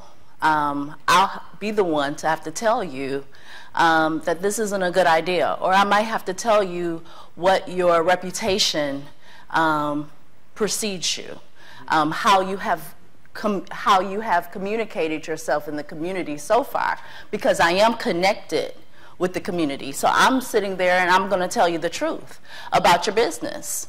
And so a lot of people don't want to really listen to the truth, because in their mind, they have this mindset of where their business is and where their business should be, and you're not providing the resources, you're not providing capital to me because of X, Y, and Z. When it doesn't matter if you're black, white, Chinese, Japanese, or anything, your business is not a good idea and will not be profitable, period. That's just the bottom line to it. And so if I'm the bad guy, because at the end of the day, my reputation is on the line. And when I walk you into Detroit Development Fund, when I walk you into a BizDom, when I walk you into other agencies in the room, what am I telling them? I'm telling them that Nicole has stamped you and you're approved. I'm saying that, you know, that individual has gone through our classes. They have gone through everything. They have listened to us. You know, when you're getting this information right now, which is priceless, listen to it. When you're going through a PNC and they're telling you to go through these credit, these certain things as far as to clean up your credit, do those things. If you don't do those things, you're not going to get funded. You're not going to get the outcome that you want. If you're not listening to, as Linda said, you know, if you're walking in, and we've walked clients into their first and second and third customers, and they're walking in with a bad attitude, with a expectation as far as that you owe me something, that this is what you should do, you're not signing that contract. And that's the reality of it. And so a lot of times that's where you need to have an understanding of where you are. Is this a realistic business? I mean, are you saying that on paper that you're going to make $8.9 million as a startup and you've never done this ever in your life? Are you sitting in writing saying that, hey, I have a lineup of clients waiting for my business right now, and you've just wrote these names out of the telephone book? I've dealt with people like this, you know, where you think that it's just a, what did the thing say, window dressing, but are you really the one that's putting the window dressing on there? Yeah, but so, Nicole, I think I heard in that question a reference to the abuses in a system where there are set-asides based on ethnicity and or on gender. And when a set-aside, whether it's in a new market, tax credit-driven, TIF-driven, redevelopment agreement-driven, it doesn't matter. It could be a contract expectation, whether it's coming out of the Department of Defense, the Department of Transportation, and so on. There's a tendency for us as communities to want to see that the opportunities created, particularly in the public space, are appropriately shared. Mm-hmm. And yet we know that I could name my wife the owner of the business. Does that make it a woman-owned business when she's at home taking care of our kids and I'm running the day-to-day business? Exactly. And that's where my job is. I'm going to that person's home and I'm looking to see. And if you're not, then it is my job to say, this is not a woman-owned business. Right. And so you have to be honest. Yeah, but I'm also saying that in our effort to want this evenness, this fairness, we're also hearing at the same time from a number of our small businesses that that's not helping us. Right. So you got to understand that we're hearing responses on both sides. And here's an example where it's not helping us. When you have a general contractor that says, I can find 800 Latino workers to help me, but I can't find 2 that can read the schematics and therefore qualify for the $100,000 job versus the $25 an hour job. There's a big difference because guess what? you're not going to make your distribution, if you have a minimum 40% distribution for minorities, and you can't find those higher paid engineers, then you're going to have more difficulty getting there. Then you're going to have the contractors that say, and these are minority contractors, that say, hey, I got to pay more for this contractor, A, B, and C, who meet the minority or women qualification, versus firm Z, which is non-minority. And so can I ask a quick question? So we're talking to small business owner too, and there's some folk in the room here, kind of low key, who represent companies of capacity, scope, and scale.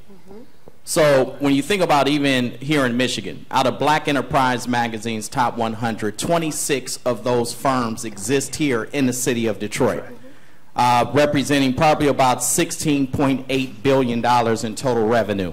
I'm sure when you add the Michigan Hispanic Chamber and APAC, et cetera, of sustainable companies, those companies of capacity are having a hard time with acquisitions, joint ventures, finding immediate access to capital to grow their companies, to go to that. We're honoring John Barfield. And most of you all know the Bartek Group, $2.6 billion in a couple weeks.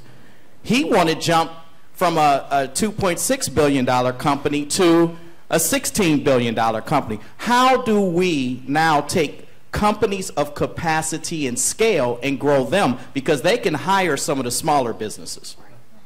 Well, it's a great question and a complex one. And if I told you I had all the answers, I'd be in a different job. I'd be in Washington. So let me say. So future clients here in the room for PNC too. No, but it's a great question. But again, you have another one. Implicit in that question is, when do you become too big to merit that kind of support? Because you have a lot of small businesses who argue, well, you're giving all the business to this one handful of companies. I'm not saying that it's right or wrong, particularly if those large companies are really doing an outstanding job of reaching down and bringing more small businesses along. So it's not an easy answer. I think we got to do more. But it says something about the role chambers and other what I call enabling organizations can do to create and demand and inspect the integrity of that distribution of contracts. And so in addition to that, you got to resolve the capital equation. So I will use, for example, and I'm sorry guys, because most of my reference points are outside of Detroit, so y'all can get on me later, but look, I have to live with the White Sox, so. But the comment I want to make is Cook County found that they had exactly that problem, that you had organizations of scale, but even they were struggling with getting capital. So they launched what was called Built in Cook, which is a Cook County program designed to provide monies to these kinds of companies. After they were awarded the contract, they would now have a funding source for those. In addition to that, they reached out to companies like ours and said, would you invest additional money in these programs so we have more capital? So levering the governmental capital effectively two to three times so that you could do more. But even that is not enough. The numbers have to be measurably larger to provide the kind of distribution and the depth of distribution that we need. I'd like to.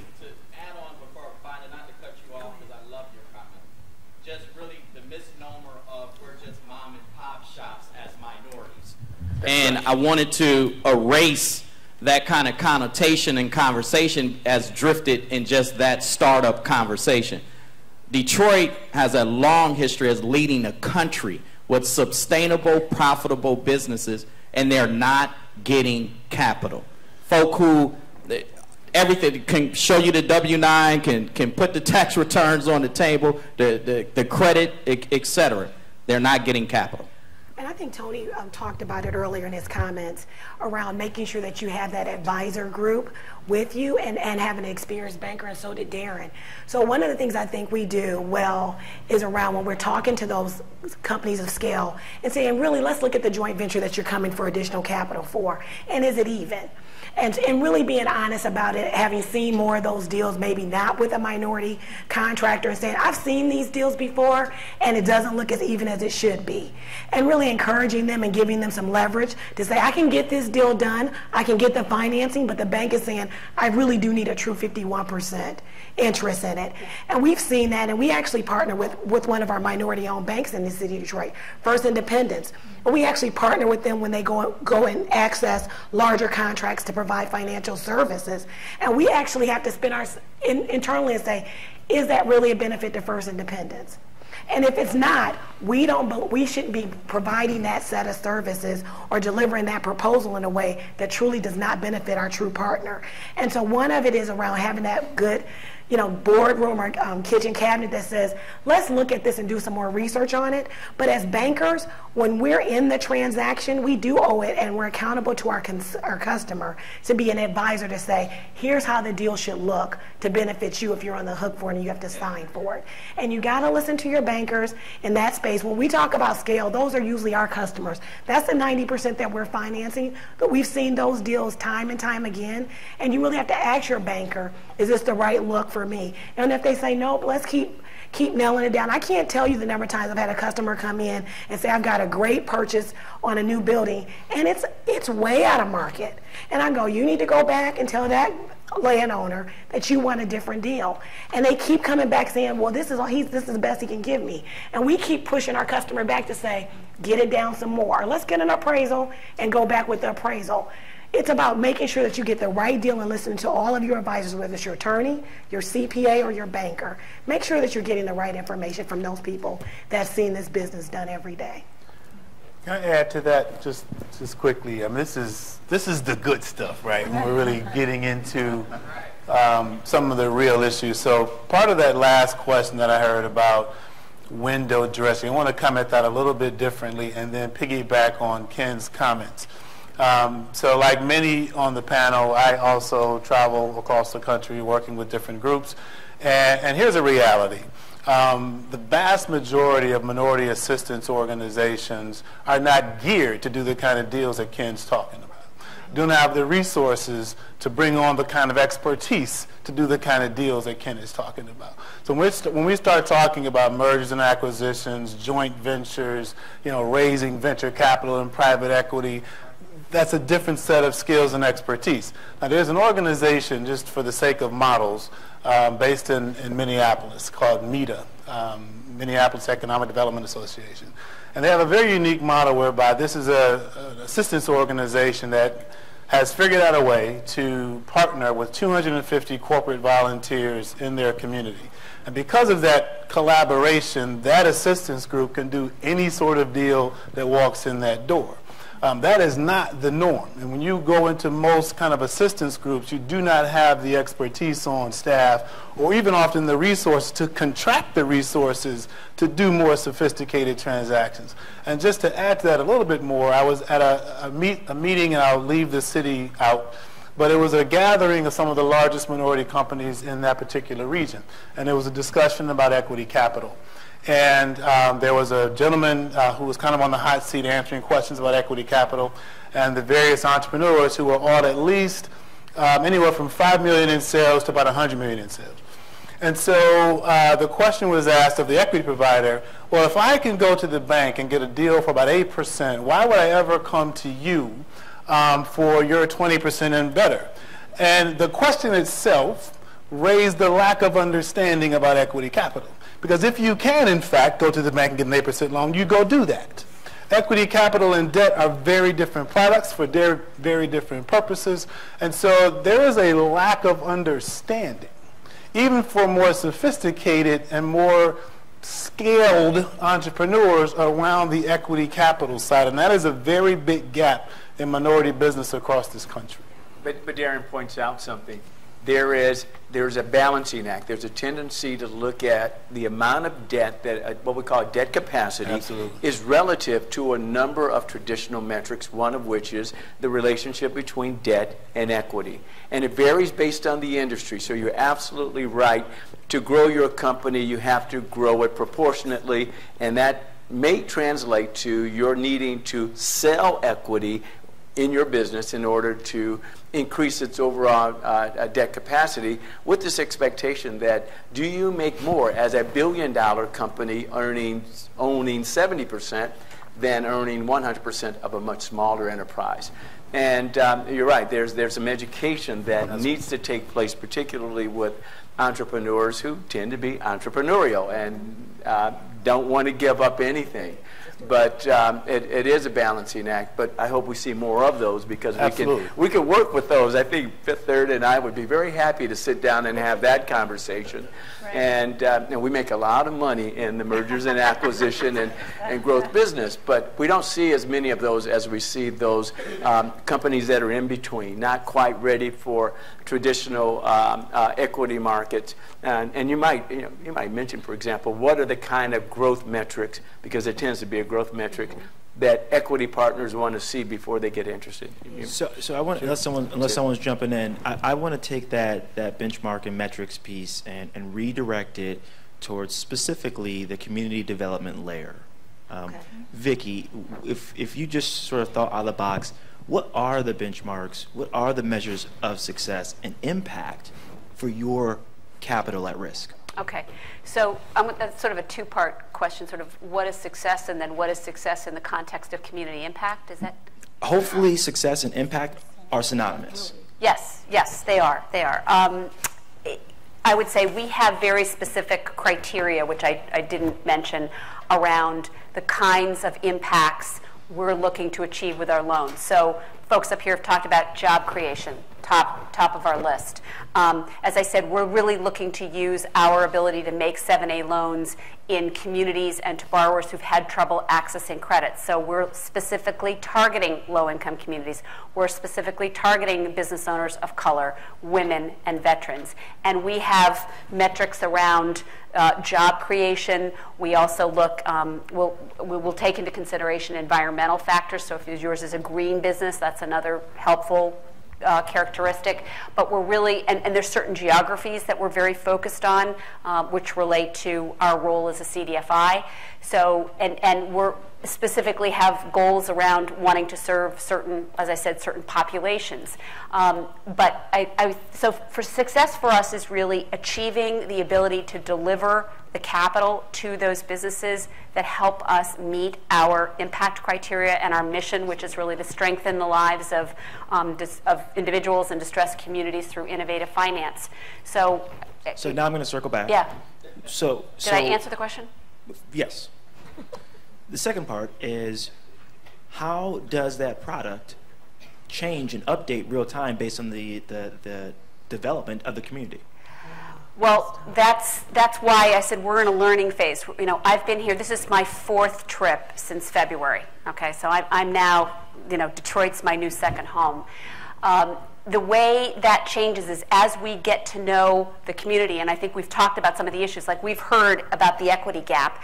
That equity gap means sometimes we can't make a loan, a 7A loan, to a great borrower because they don't have that 10%, if it's a non-startup business, or 25% that needs to be in that transaction so that we can make a 7A loan. So we're beginning to see, okay, that's one of those gaps where we may need to develop or partner to create a product that meets that need.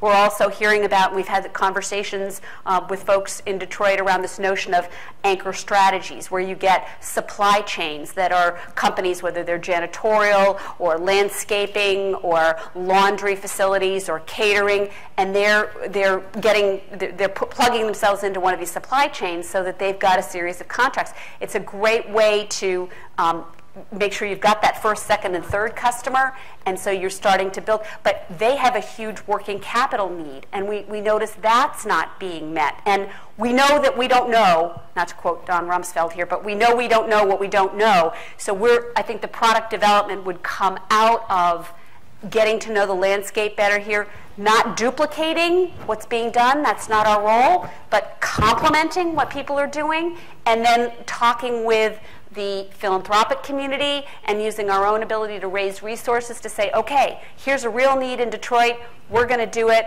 we're going to partner with these groups, and we're going to roll the product out. But Kyle, we could add that the market is adapting. The problem is it's not adapting fast enough, and it's not adapting evenly. So, for example, we'll take one problem. Many of our markets have this plethora of boarded up vacant houses that are putting downward pressure on market values and the perceived safety and desirability of neighborhoods, which puts pressure on equity available to those residents who are potential entrepreneurs. So if we use the federal program, Hardest Hit Funds, was deployed. In some states like Illinois, they took $100 million and bought $100 million worth of mortgages. However, Cuyahoga County, which is around Cleveland, Ohio, essentially said, we got to get more mileage out of this. So they came to banks and said, we've got X million dollars. How much will you lend into this so that we can create a larger pool? So they literally doubled, if not tripled, the size of their hardest hit fund allocation and levered a bank product that didn't exist because there was none. You know, if you had asked, are we in the business of buying distressed mortgages? No, but we did it. All right, and so that's one example. Then we look at federally allocated new market tax credits, historically highly real estate oriented. But then you have a company out of St. Louis, Advantage Capital, said, why not use it to fuel SBA 7A lending? Someone said, wow, that makes good sense. So they got $60 million, one of the largest allocations in this last round, specifically to help them generate the 25% that you're holding. They'll fund with their monies, and then they'll borrow the other 75% from companies like ours and Citibank and Chase. I mean, we're all in the party. And so what we're finding is we have to be able to adapt some of the existing strategies, which, by the way, makes the whole saving cities, saving communities strategy more relevant, even if we don't always immediately appreciate the benefits. It's this idea of coordinating federal, local, and private resources to get to the right solution, and then recognizing when a great solution has been devised in any market, anywhere in the country, and then replicating it effectively and efficiently in other communities. One of the key pieces to what Tony is referring to around creating the right products is the source of the capital that allows for the creation and the flexibility of those products.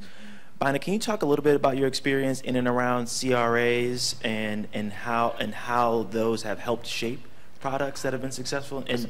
So I think most of that is really, in all of the products that we just talked about and all the underlying funds we just talked about, most of the dollars are starting with or contributed to from bank funds, whether it's from the Community Reinvestment Fund, which is really the grant component of it, which is usually the underlying kind of maybe the seed funding or even the dollars that help. Can you explain what CRAs are? I can't use acronyms. Community Reinvestment Act, which is really a law. 1977, William Proxmire from Wisconsin. And it's really a law that says any institution that accepts deposits other than credit unions are responsible for reinvesting back in their communities.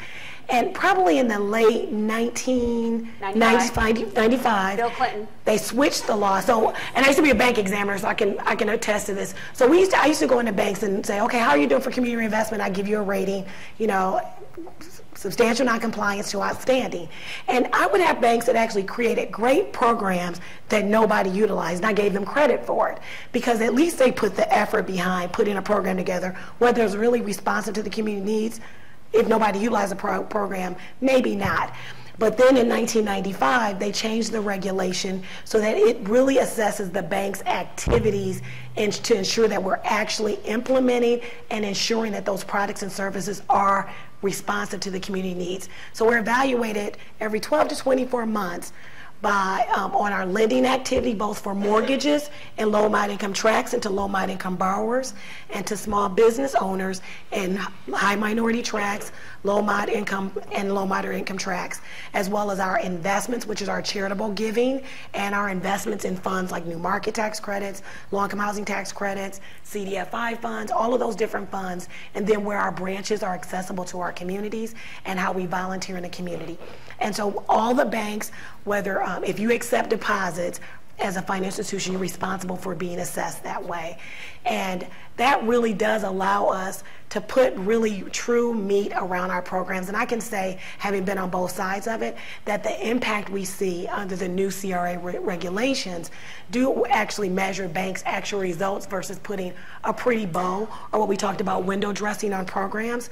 And so for us, banks put a lot of dollars. I mean, just in Michigan alone, in Southeast Michigan alone, we put about $28 million, and we're 7th in the market. So a PNC puts in way more money than we do, and Chase puts in a lot more money. So probably in Southeast Michigan alone, there's probably over $100 million annually invested in programs or projects that are supposed to generate either small business opportunity, jobs and redevelopment activity, or housing in our community. So when you see big developments go up in hard to develop neighborhoods, those are usually equity programs that we put the equity in, and we get maybe a tax reduction, or we might get a return on our investment, but we're required to by regulation to put in it as a percentage of our assets or deposits. I'd like to add to that.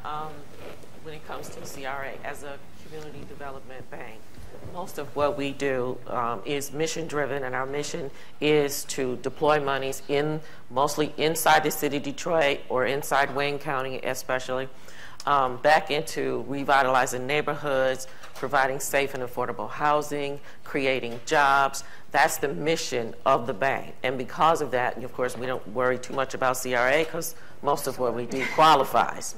But also, as you mentioned where the capital comes from to do this, we're not a publicly traded bank.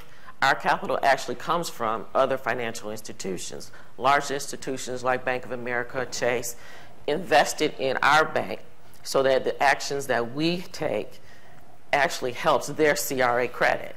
They should be the gap closers for us. Right, so that's what we do. That's the main focus of Urban Partnership Bank is CRA. And that's important to remember. One more CDFI cliff note. So CDFIs can be banks like the Urban Partnership. They can be a not-for-profit loan fund like John and my organization. They can be a credit union. Okay, there's something called a community development credit union, low-income credit unions that are serving, and they're increasingly interested in doing what are called member business loans. And guess what, Bina?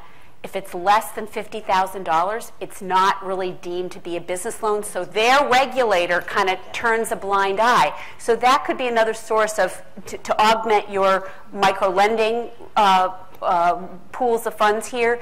If you can find some organizations, some credit unions that are doing micro-lending under what they call member business loans. You've got to be a member of these credit unions, but they're very flexible, and that can be another resource. And there are also venture capital groups, too, that are called Community Development Venture Capital Funds. So there's a whole range of different types of capital providers that have that mission of trying to serve you folks. But it's probably fair to say, not to put cold water on it, the health of a number of our small banks and small credit unions is still somewhat challenging. And so one of the things we really have to do is look at how we strengthen the shore banks, I still say Shore Bank. You'll be Shore Bank forever in my heart, because we're all Shore Bank alums. So how can we separate ourselves? We're Urban Partnership Bank and others, and same with some of our credit unions. We've watched that the capital levels there are not exactly where they need to be for them to be effective lending organizations, and even some of our traditional microfinance organizations like Axion, which is probably one of the larger nationally, and there are Axions in other states as well.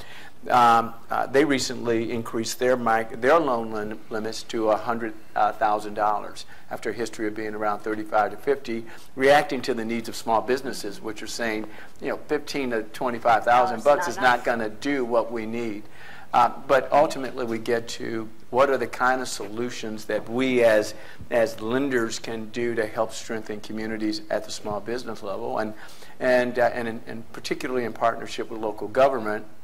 I would just highlight that we talked about some federal programming, more new market tax credits allocated for small business-oriented endeavors, smaller dollar deals. If we don't do that, we're not going to get the dollars down to businesses that are in the 20 million in sales or less, to recognizing that a lot of our cities are under a lot of economic stress and don't have cash today, but if they don't recover, they won't have cash tomorrow. And so we've been willing to bet on monetizing tax increment finance, putting more money in cities where their Moody's or S&P ratings are not where they should be. So if you can imagine cities like Gary, Indiana, we essentially went in and did two substantially large bond deals there because we knew it was important for a major bank to step up, sometimes being the first bank in a deal. So in cities like Milwaukee, we've gone into fund programs very much like yours, John, because we know that they're young. And how young? This one has only $400,000 in assets. And we're going to make $150,000 investment in them, essentially increasing their size by better than a third, because we know if a major bank doesn't step in first, it's very hard for them to raise the other monies. Then venture capital funds. So Darren mentioned venture capital. We have this one outfit called Ascendance Capital, minority owned. They buy and redevelop real estate specifically in African American low-income neighborhoods. And they are buying these at current cap rates, which are very favorable, which means strong cash flows. But if you looked at our loan to value, it might be 120%. And yet we're going in there because the cash flow is strong enough. We're doing it as an investment because bank regulations limit us to a 90% loan to value, or we're considered not smart. And so we're recognizing the cash flow was there. It could support the investment level. And so at the same time, we provide equity in the venture capital, and then we turn around and lend at the traditional 75% loan to value. So they're able to lever that capital and get more mileage or more turn on those same dollars. We got to be creative. We got to continue to look at how we take existing instruments and get more mileage out of them. We do have two funds that have recently been opened up for Michigan businesses, and primarily in our urban areas like Detroit or Flint or Lansing, that the Michigan, the MEDA or MEDC, as well as the CAP fund put together. One is called Grow Michigan, which is for businesses that are already existing that want to grow their business. I think their loan amount might be close to about $1 million. Esther will help me out with this, but so that's one fund that a lot of banks put in a lot of dollars for, and they're actively looking for deals, and they're more patient in their capital. They are looking at, you could have had losses in the last year or two, but they're looking at that opportunity to invest. They will bridge it, they will tranche it differently in terms of maybe they'll lend you a smaller portion at one rate and another portion at a different rate based on your size of business. And then there's another one that's real estate based called Develop Michigan. So those are two unique funds that just were created for Michigan-based businesses that are available now in the marketplace. And they're actively looking for deals, and that it is back to that traditional lending where you meet with the person, you have a relationship with them, and they try to figure out what's the right model for you from a lending perspective. And the bankers are not the lenders. We're sitting on an advisory committee, but we're really having people who do the work every day really connect with the small business owner. So there are a ton of other resources. When we talk about that plethora of resources, those are two funds that we know have been fully capitalized with $20 or $30 million that have the ability to lend for small business owners. And their focus is low moderate income communities, and we see quite a bit of the portfolio coming out of Detroit.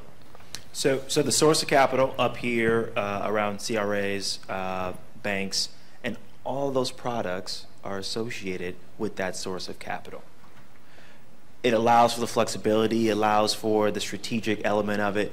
John, can you talk about the source of capital being foundation related and the range of products that Detroit Development Fund has been able to create with that sort of flexible capital? Sure. So the bulk of our loan fund is comprised of loans that were made to us by foundations known as PRIs, or program-related investments. But essentially, it's a loan, it's not a grant. Typically, those PRIs are accompanied by a smaller grant that constitutes operating capital so that we can pay rent and salaries and so forth. And then a small portion is granted to us as a loss reserve. And it's fairly flexible money. So a lot of foundations sort of have fairly specific ideas about the outcomes they're interested in when they make a PRI to us. But within that context, we have a lot of freedom to invent products and apply them. And one of the interesting things that sort of happened to us in the last couple of years is that we noticed there were a lot of startup, particularly retail companies, coming into our pipeline. And right away we recognized that the failure rate for startup companies was out of spec with the loss reserves that were allocated to us when the original PRI was made. So typically we were given a 5% loss reserve, and that kind of dictates the level of risk that we can accommodate. Someone asked what loss reserves were in the question. Can you just clarify what loss reserves are? Sure. So whether you're regulated or not, every prudent lender sets aside some of their capital in case a loan goes bad. And so you just have to sort of decide what level of risk you can tolerate. And if you're a regulated bank, the federal regulators pretty much decide for you what level of risk you can take. And the beautiful thing about it's about 1.5%. Yeah. In good days. Well, you should. Hey, John, you could use this analogy for those of you who are old enough to remember. There used to be a commercial by Ivory called "We're 99.5% pure." If a bank is only 99.5% pure, it's out of business. Right. And so it's no joke. It's really about 1%, for major banks before you fall below the regulatory capital limits that get you in trouble. And then for smaller banks, it changes obviously at different levels, but you hold higher levels of reserves to cushion you from a regulatory or other institutional blip. Right. So just so people understand this, so Detroit Development Fund's appetite for risk is marginally greater than that of a bank. So sometimes people come and ask us to do something to just sort of, it might be a great idea, but we just think that the opportunity for failure is greater than we can accommodate. So in the last couple of years, we've noticed a lot of people with really good ideas for startup retail, and we said, you know what, the failure rate for startup businesses is out of spec with these PRI, borrowed money loan funds that we have. But we actually talked to some of our funders about, the necessity in a city where there are empty storefronts, in neighborhoods where people like to be. This seems like a necessary and a very important activity. And so some of our funders actually agreed with that idea and gave us some more risk-tolerant capital so that we could take on some of these startup retail companies. And these are typically small loans, less than $100,000. But again, I've really seen some amazing things happen with small dollar amounts for some of these retail companies. And I've really seen the way that a coffee shop or a tavern or a retail boutique of some sort can really sort of strengthen the fabric of a community. So, we talked about the source of capital from CRAs, the source of capital from foundations, the level of flexibility that provides to create form-based products for communities. That's something that you all should think about and follow up with people individually. For the next 5 or 10 minutes, we're just going to take questions from the audience. Okay. All right. Wow. For our folks that are working in like the consulting range, have you considered doing anything as far as have you considered doing anything as far as a webinar or access to something on the internet? Because I got a wife and kids, I got 3 little boys, I'm running my business, and if I can get access to that information at my leisure, that would be awesome. So what are your thoughts about that? I'm actually in the process of doing that now. I am actually looking at providing our instructors to go online with individuals, having open coaching sessions via Skype. Doing things more using our technology so that then the individual who's having to already work 80 hours just to take care of their household can still be able to use the few hours left to still grow their business and take their business to the next level. So yes, that's my goal for 2015. Just to add to that, real quickly. So November 10th, I'm actually doing a webinar. You can go to my website, www.mainstreetinclusionadvisors.com. November 10th, we're doing a webinar on equity capital. And then we also have, on a regular basis, what we call virtual office hours. So anyone wants to just schedule some time, we'll go into more depth with you about your particular deal. So by all means, feel free. I would love to. MainStreetInclusionAdvisors.com. I'd also point out that there is a website developed by Chinwe Oyengoro, comes out of the Pritzker family and of fellows, just absolutely brilliant African-American woman. And Fundwell essentially developed an algorithm and website that allows a small business to go in. You give certain data points. It will then take that data and determine your eligibility for a wide spectrum of services, including capital, and it creates a connectivity that may not necessarily be immediately obvious to you. It is routinely updated to, for example, include all the sources of different types of capital, technical assistance, and other resources in your market, including links to the appropriate applications and so forth. She is getting funding now with the SBA, among others, that is helping to keep this this system more robust. I haven't logged on in the last couple of weeks, but it's an absolutely phenomenal site. Fundwell. All yes. one word. Fundwell, yes. I don't know whether they're .org or .com, but good. You put in Fundwell, you'll find it. It's a terrific online. And because there's never too much childcare or too many resources, okay? So you mentioned your wife, and right. So I'm actually speaking on behalf of a fellow CDFI. It's a group called Pacific Community Ventures. They have an offering called Business Advisory Services. And you Google them. They're in the Bay Area. They went to Silicon Valley, and they said, we're a CDFI, and we're really good at advising small businesses, very generic kind of stuff. So if you need a marketing plan, or you need to do your financial projections, or you need accounting help or something, it's very, very sort of generic, but kind of complementary to what SBDC, Small Business Development Centers, do. And you can actually, the algorithm is like Match.com. So they've got a group of 500 advisors and the companies, and for $99 you get matches, and you get a certain number of sessions, and they will match you with an advisor. You can do it any hour of the day or night, I guess, if you can find somebody who will work at 3 a.m. And they are actively seeking organizations like small businesses like yourselves who are looking for these kinds of services, because their mission is to help kind of take their training, and they've put it on this national online platform, so they could be another resource, and they work online. I have a question for Vicki, John, and Beverly. Oh, there you are. I'm seeing someone's hand over there, and I'm going, where did you go? We've gone through TechTown 2 years incubating in the TechTown incubator. We've been with the Small Business Development Technology Center for 3 years. We bootstrapped over $485,000 into our development.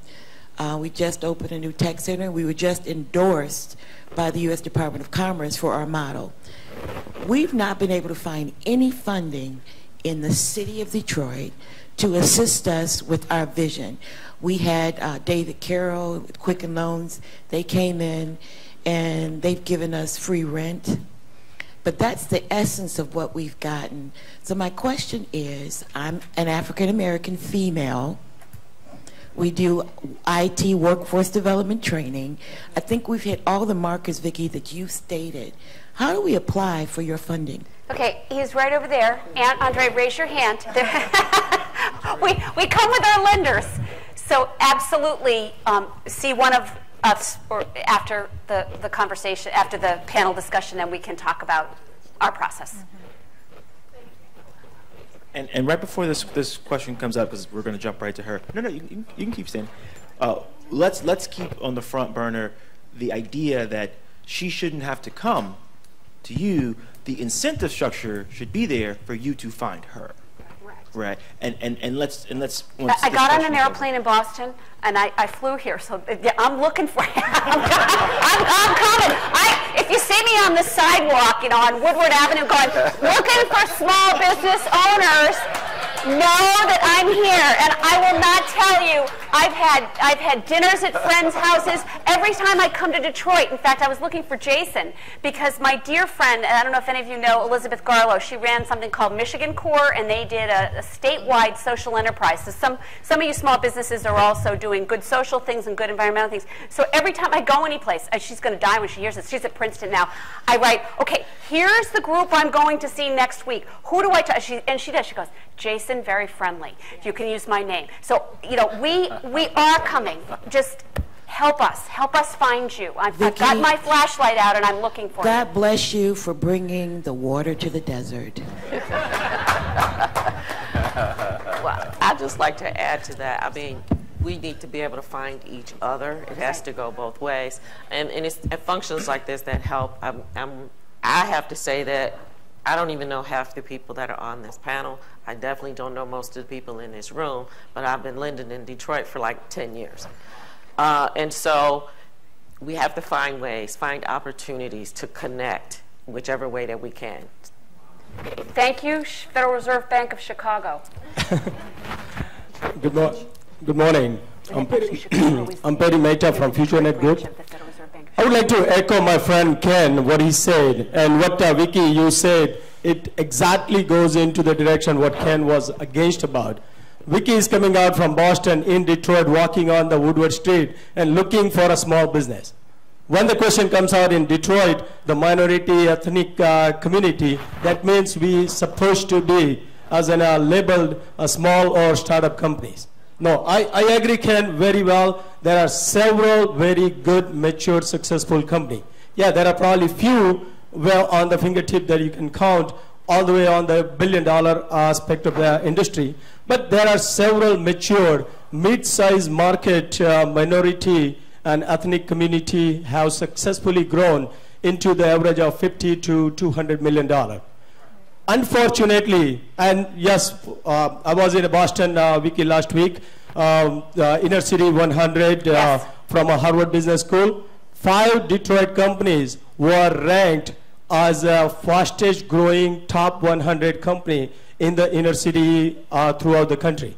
We were fortunately one of them. This is the 5th year in a row that we have been ranked on top 100. So that's where we have gone. But whenever this is like a growing out of small business, when the bankers are working as a small business, they have a little bit of more sympathy. But when it goes out into the mid-size market, then some of the resources are not available to mid-size. And suddenly the bankers, their expectation starts looking into the billion-dollar organization. What are the resources available for that mid-cap market? So can I'll just start by saying, there is a program in Michigan, and you may be familiar with it, called Companies to Watch, but it actually stems from the Edward Lowe Foundation, located in Michigan, and that's a program that really supports exactly what you just said, that the majority of the growth in our nation and the majority of jobs in Detroit will be created by those companies that are in that second stage of growth, those medium-sized companies. And so Michigan does have that program. It's meant to highlight and ideally broker resources to those companies. But I think you're right. I think there is a need for more, especially in the manufacturing space where you are. I think there's a need for more services. There is, if you're familiar with the nationally funded program, the Manufacturing Extension Partnership Program, MMTC. They offer technical assistance to small and medium-sized manufacturers. Ideally, in some parts of the country, those MEP centers are also co-located or have very strong partnerships with SBDCs and other lending organizations. But I think, as somebody said earlier, it really is about coming together on a regular basis and understanding what the needs are and the challenges are of the companies, and then trying to figure out, if we're not the right resource, how do we broker those resources, those capital resources for you, so that if you come in through one door, we can offer you quality referrals. We can provide you with access to resources across the holistic system. And I think right now there isn't as broad a knowledge about what's out there, whether you're a startup young firm, whether you're an existing small medium, whether you're large. And so part of our challenge as a community, I think, is to really figure out where are those resources for companies like yours. Let me just add to that, if I could, real quickly. For the gentleman that just asked the question, a couple of other real quick thoughts. If you haven't already, I would encourage you, again, if you haven't done so already, apply to the banks. And because depending on, because it's a complicated answer to some degree, depending on what your actual funding need is and the mix of capital that you might require. And so many folks, frankly, need that feedback. And so you've got to apply to get the feedback. Because it might be a scenario because of the size and scale that you are, that it's more of an equity play to some degree, or at least more of an equity component than debt. Not that the banks don't offer mid-market debt products, because of course they do. There's also an organization for all of the folks that might be in a similar bucket called the National Association of Investment Companies, NAIC. This is an organization of minority-led private equity funds that have been around for years and years. Fantastic group of ethnically diverse equity providers. And so NAICVC.com, but that's a good group, and there's groups like that. But I think part of it is getting the feedback so you understand the right mix of capital that you might require. I threw out something, and let me share with you that I also spent 8 years at what's now Chase and 15 years at what was Bank of America, and most of that in a credit risk capacity. So I'm going to tell you things bankers don't tell you. First of all, most bankers don't look like us when you get to the corporate banking side. We're largely underrepresented.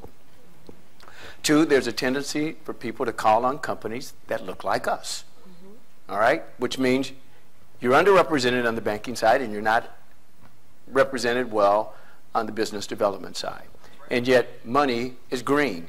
And I will tell you in a heartbeat, most of the bankers I know, whether they're in my institution or another, have production goals right now that are just through the roof, and we're all scratching our heads saying, how are we going to get them done? So the scenario you just described, assuming that it's purely credit, and I'm assuming no complexities, Darren, we'd be all over you, so give me your card before I leave, before Dinah grabs it. Because if you haven't been called, shame on us. We spend hundreds of thousands of dollars a year on lists to get to find you. Because here's my list right here.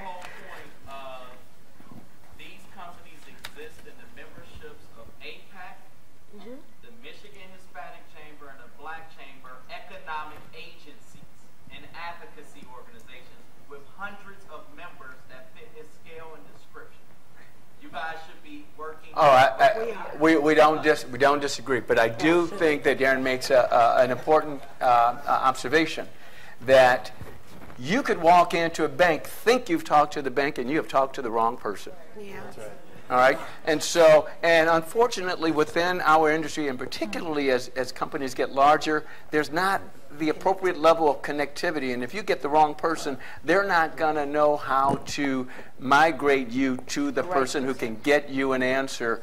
And we've got to do as an industry a better job of making sure that that happens. We know that absolutely. So I'm going to tell you, there's nothing more frustrating than seeing a Chase sign on the deal we should have done. Yep. All right. So I will put out there though. Let's also recognize that when we say we need capital, let's make sure we understand what kind of capital, because sometimes what you need is a tiering. And if a bank is really good to you, they're not going to just say, "Oh, I can make you that loan." They might look at it and say, there's a better solution out there for you. So, for example, anytime I hear manufacturing today and I look at the winners in this last round of new market tax credits, there was a high bias towards job creation-oriented industrial-type businesses. And so if you're on a census tract that makes you eligible for a new market tax credit solution and your need is over $7 million, absolutely, that's about $1.5 to $2 million in I want to say quasi-free money that should come to you. So if we do our jobs well, we're not just lenders, we're financial advisors of the free variety. So I know it's been your turn for quite some time. I'm Deborah Olson. I'm with the Center for Community-Based Enterprise. And I have a question initially for Linda, because Linda talked about there is this electronics business happening in Canada that's being imported to the U.S. And why aren't we have that? And my key question is, there's all of this money looking for businesses, and there are all these individual people looking to create businesses. But the question is, are they looking to create the businesses for which there is a niche, for which there is a gap? And I think one of the things that we need to do is look at who is looking for those business opportunities that other people, I mean, yes, under capitalism, everybody should find all the niches. But if there are niches like that and people aren't finding them, there are places in the world where there are organizations that spend all their time looking for that and have been very successful in creating businesses. I mean, in Spain, in Italy, to some extent in California, in Ohio. And so my question is, and of course our organization would like to do that, and we are trying to put together the resources to do that. But I think the key thing is a lot of people, I would say people particularly in neighborhoods, because I do a fair amount of work in neighborhoods, are looking at businesses that relate to things they know. But the money is in businesses for people that they don't know, doing things they're not aware of. Somebody has to meet that gap. And then my question is anybody in the business, or would you like to help us be in the business, of meeting that gap by actually finding those things and beginning to make those kinds of business opportunities available, make people know about them, somehow fill that gap? So anyone can jump in, but I just want to anchor her question and comment around product differentiation around opportunities that have a public good on the other side. This, effectively, she is saying that if you value accessibility of jobs for a community, perhaps products should be more incentivized and lenient towards those type of industries, which is what she's referring to in a niche. Right. So let me just follow up on that. I think I've been in a lot of conversations in Detroit, and I have not heard a lot of conversation about what I call market pull or market opportunities. I think there are wonderful organizations that have increased deal flow for Detroit by investing in lots of infrastructure. But I think while you're focusing on deal flow and young firms, there are, like Ken said, there are organizations that are in market spaces that could easily move into adjacent market spaces, right? So if you're an auto supplier, you can move into a green supply chain, making products for wind. If you are in certain markets, you can move into other markets. Or if you're a young firm and you're looking for an opportunity to serve that industry that's growing, there are a lot of ways you can serve that industry. You can serve that industry through transportation, distribution, and logistics. You can serve that industry through modeling and simulation, design, engineering, financial services, workforce development, education, training. So all the different ways and all the different resources that are required to support that industry are also important and part of that value chain. So I think, one of the things that we did for the consulting team that I worked with for the Kellogg Foundation, when we looked at specific neighborhood opportunities and we looked at specific barriers to entrepreneurs of color, we did look at some data that said the top high growth industries in Detroit, no surprise, transportation is at the top of the list.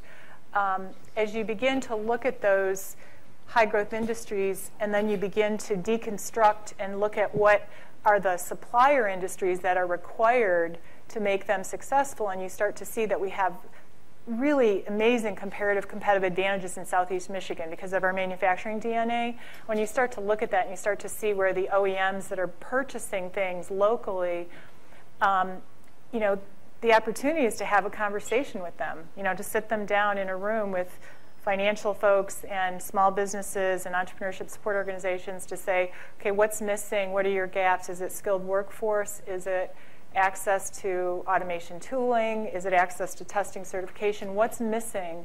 And what could we do as a community to try to create businesses that can close those gaps? And hopefully there will be more of those kind of conversations. But one of the things that we hope to do with the Kellogg team is to really be able to sit down and have those conversations with people that are making those kind of investments. But her question raises something else. The question of growth without organic cannibalization. So simply getting a company to move from town A to town B doesn't create new jobs. It just moves them from one market to the other. And it's always uncomfortable when you see counties competing with each other to move a business around. At the same time, you have what we call naturally occurring job shrinkage and growth. Consider, for example, the photography studio. You know, with the emergence of selfies and other devices, guess what? We don't have to spend as much time in a studio. And yet, at the same time, that same industry is facing the emergence of 3D printing. All right, so I was in Cambridge, not too far from our friends in Boston. And my wife says, let's go get a 3D bust done. They take a picture of your whole body, and a few weeks later, you get this bust, 3D image of yourself, and you send your kid in the Heisman pose. No joke. So then comes the race to be the first to introduce the product to market. And if we're really good, we introduce that industrial opportunity in a community of need. And so it's our ability to quickly recognize opportunity and quickly implement, which includes capitalization and all the planning efforts, soon enough, which means someone has to be, to your point, forward thinking. Have I seen a tank out there doing that? No. And instead, it tends to be very entrepreneurial, very erratic, and it just happens and somewhat organically. And those with resources are more able to do it, because if you got enough money to buy a 3D printing device, then you're going to probably be one of the first to innovate it.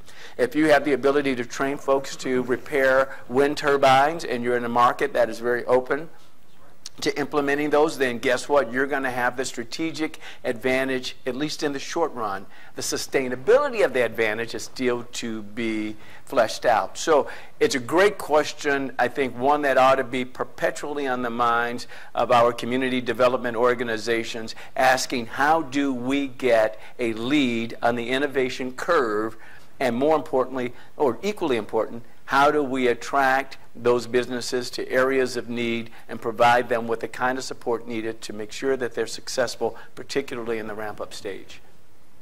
So the issue is this is really an R&D function. Okay, this is an R&D function of finding those opportunities. Then, you know, it's R&D, matching, connecting, all kinds of things. That in and of itself, it's probably going to take a long time for something like that to actually be profitable, but it's necessary for the community. So one of the things I'm saying as a nonprofit that's interested in doing that is there support? Because I think when people start thinking about this, they say, yes, these gaps are there. Is there support to pursue that?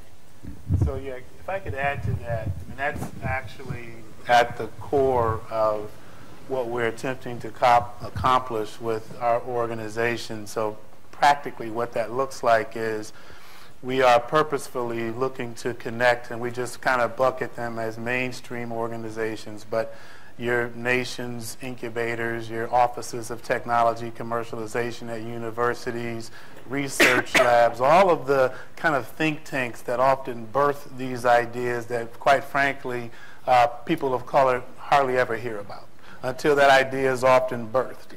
And so what we're trying to do is connect to the source of the innovation, and then help the sources connect those opportunities to talent, to folks that could potentially lead some of these businesses. So that's certainly at the core of what we're attempting to do. I'm not even going to say we've scratched the surface at this point, but as we talk about if there's particular markets you have a particular interest in, we've already kind of databased who most of these organizations are across the country, and we have made inroads with various groups. And just one real quickly, the National Venture Capital Association, for those that are not aware, is kind of the nation's member group of all the VCs across the country. And I had occasion to talk to their national president, Bobby Franklin, a few weeks back, and they, quite frankly, have been called on the carpet for their lack of diversity and inclusion. And so that is the body that hunts for the next best thing across the country. And so groups like that we're trying to connect to and beginning to make inroads. So I'd love to talk to you further afterwards. And if I could just say that NEI funded that study. Well, actually, NEI funded a group called BANSM, which is the Business Accelerators of Southeast Michigan. So Ann Arbor, Spark, Techtown, et cetera, Macomb, Oakland, Automation Alley, thank you. So that study cost $10,000. The potential of jobs and the potential for creating expanded businesses, new business is, I mean, millions, billions. I mean, it's an amazing opportunity to spend a very little amount of seed money to understand the market and imports and exports, and then be able to act on it. Now, the hard part is it's easy to study something. We analyze things all the time. We have cluster studies on the shelf. We have industry analysis. But the hard part is acting on the data and saying, okay, what do we do now that we know? How do we activate innovation networks to be able to go after that business? How do we create businesses and let owners and employees take advantage of that market opportunity that exists? So it's not like we're making it up. It's not like we have to take a technology from a federal lab or university and commercialize it, which could take years. It's there. It's there for the taking. It's really just about organizing ourselves around what it is we need to do to connect capital, to connect facilities and talent to those opportunities. So we have one more question from the audience, and then we're gonna wrap. My question is related to funding church organizations that want to do redevelopment in their community as it relates to providing jobs and other areas. And do this, or anyone on this panel, fund such ideas of such as it relates to working with people with disabilities and homeless people as well? Who wants to go first? From a community reinvestment perspective, that would be sort of like our wheelhouse around supporting those local community development corporations that are tied to, not-for-profits or church organizations or community block clubs. That is the kind of small grant dollars that we would give to help seed those activities and see where they go. So we give grant dollars out all year long to those kind of programs, as well as the larger CDFI investments we make. I would say that's a project we would also consider, although just as a technical point, some of our funders don't want us to make loans to organizations with a religious purpose, right. So there have to be a separate entity created to do a development project that did not have a religious purpose. But other than that, on its face, it sounds something that we could play a role in. If it's a larger project, then we play something subordinate, something in the pre-development side. But short answer, yes. Urban Partnership. I'm sorry. No, Burnett, ladies Urban first. Partnership Bank has a group that specializes in faith-based and nonprofit lending, and so that would definitely be something that I can connect you with. At PNC, we actually have a very specific faith-based practice, and we decided that it was something we needed to do because of the unique and very, very different risks that stem from being in the faith-based practice. So let's, at the risk of oversimplification, you got commercial versus non-commercial faith-based opportunities. If you consider, for example, Sisters of Mercy, you're thinking of healthcare. And therefore, we have a very specific healthcare strategy. If you think of Mercy Housing, separate from Sisters of Mercy, you're thinking about affordable housing, largely a low-income housing tax credit-oriented venture. If you think about the Catholic school systems, wherever they may be, you're largely thinking about private schools. In some cases, it might be a charter or a practice or other practice. And then there are daycare operations, which also tend to be a very common. And then you have community centers. So we have a wide range of faith-based practices, commercial and non-commercial, that are getting financing today. Sanctuary lending, separate of those groups, has been very difficult because of the stress that was realized in the last economic downturn, and perhaps aggravated by some self-damage that a couple of very large churches, more specifically their ministers, have done to their churches. And so you have a number of lenders that are very comfortable sitting on the sideline, avoiding the fray and the noise. But that said, we are getting deals done.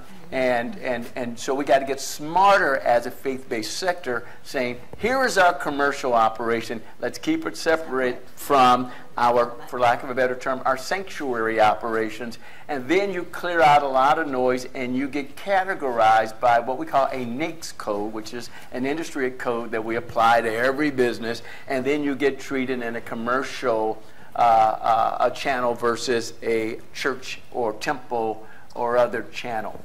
And once we've done that, then you generally find that it's formed most often as a not-for-profit, and therefore we have an obligation, for lack of a better term, to make sure that we also look at what else are you qualified for. So I'd close this by saying I just approved a $7 million loan for a church that's building a new child care center that, by the way, on Sundays is used as a sanctuary.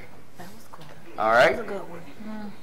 And it's a very strong organization that's been around for a long time, but we figured out a way to get them eligible. The child care operation operates 5 days a week and offers Saturday services. So in terms of utilization of space, I could reasonably argue that they are the 80+% tenant in the building and meet the 51% qualification to be.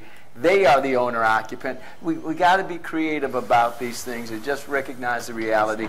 Not every bank, not every CDFI has a strong faith-based competency. They don't necessarily know the variables, but they are getting done, and we can chat. So we're going to round out for lunch. Are there any closing comments anyone on the panel wants to have? Just very quickly, I would say that there are other lenders in Detroit that aren't represented here, so this is by no means the list of people that will make loans to companies like yours. Later on, when Spencer talks to you, I hope he talks to you about the BizGrid, which does a pretty good job of giving you the entire spectrum of who's operating in Detroit. And maybe that list isn't even complete, so don't get the idea that this is the limit of your options here today. And actually, just to follow up on John's point, we were at a luncheon yesterday. The CDFIs in your city of Detroit and those serving, some of them are in the UP but serving the whole state, have come together. And we do have, it's still in draft form, but they've put together their own version. See, John handed me the first version of the BizGrid last February, and I still have it. I'm going to keep it forever. You know, John was so kind to me. But now we're putting together, and this isn't finished yet, but this is the work. Tahir, where are you? Over there. I saw her. Is she over there? This is her work, okay? So I don't know, she's taking credit for it. So this will be available to find CDFIs, which is not the whole array of lenders, but it's a very specialized set of resources to help you and others like you. Yeah, real quickly, I would just add, if you're not already, be open to sharing ownership in your business. If you're not, you're shutting off a significant source of capital for your business. It requires you to think differently about the upside and growth of your company. But if you're not thinking about sharing ownership, you really are limiting your sources of capital significantly.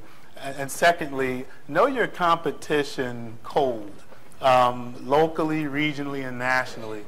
Because there's a lot of opportunities in just knowing your competition to create collaboration. We heard things like mergers and acquisitions and joint ventures. I mean, that's a capacity potential solution in and of itself by bringing together like organizations, and there's just nowhere near enough of that, particularly businesses of color, that I don't see much in the way of M&A activity and joint ventures. So know your competition code that will illuminate opportunities for collaboration. Well, thank you so much. Thanks to everybody. Thank you, Kyle, for this wonderful moderating. Thanks to our panel.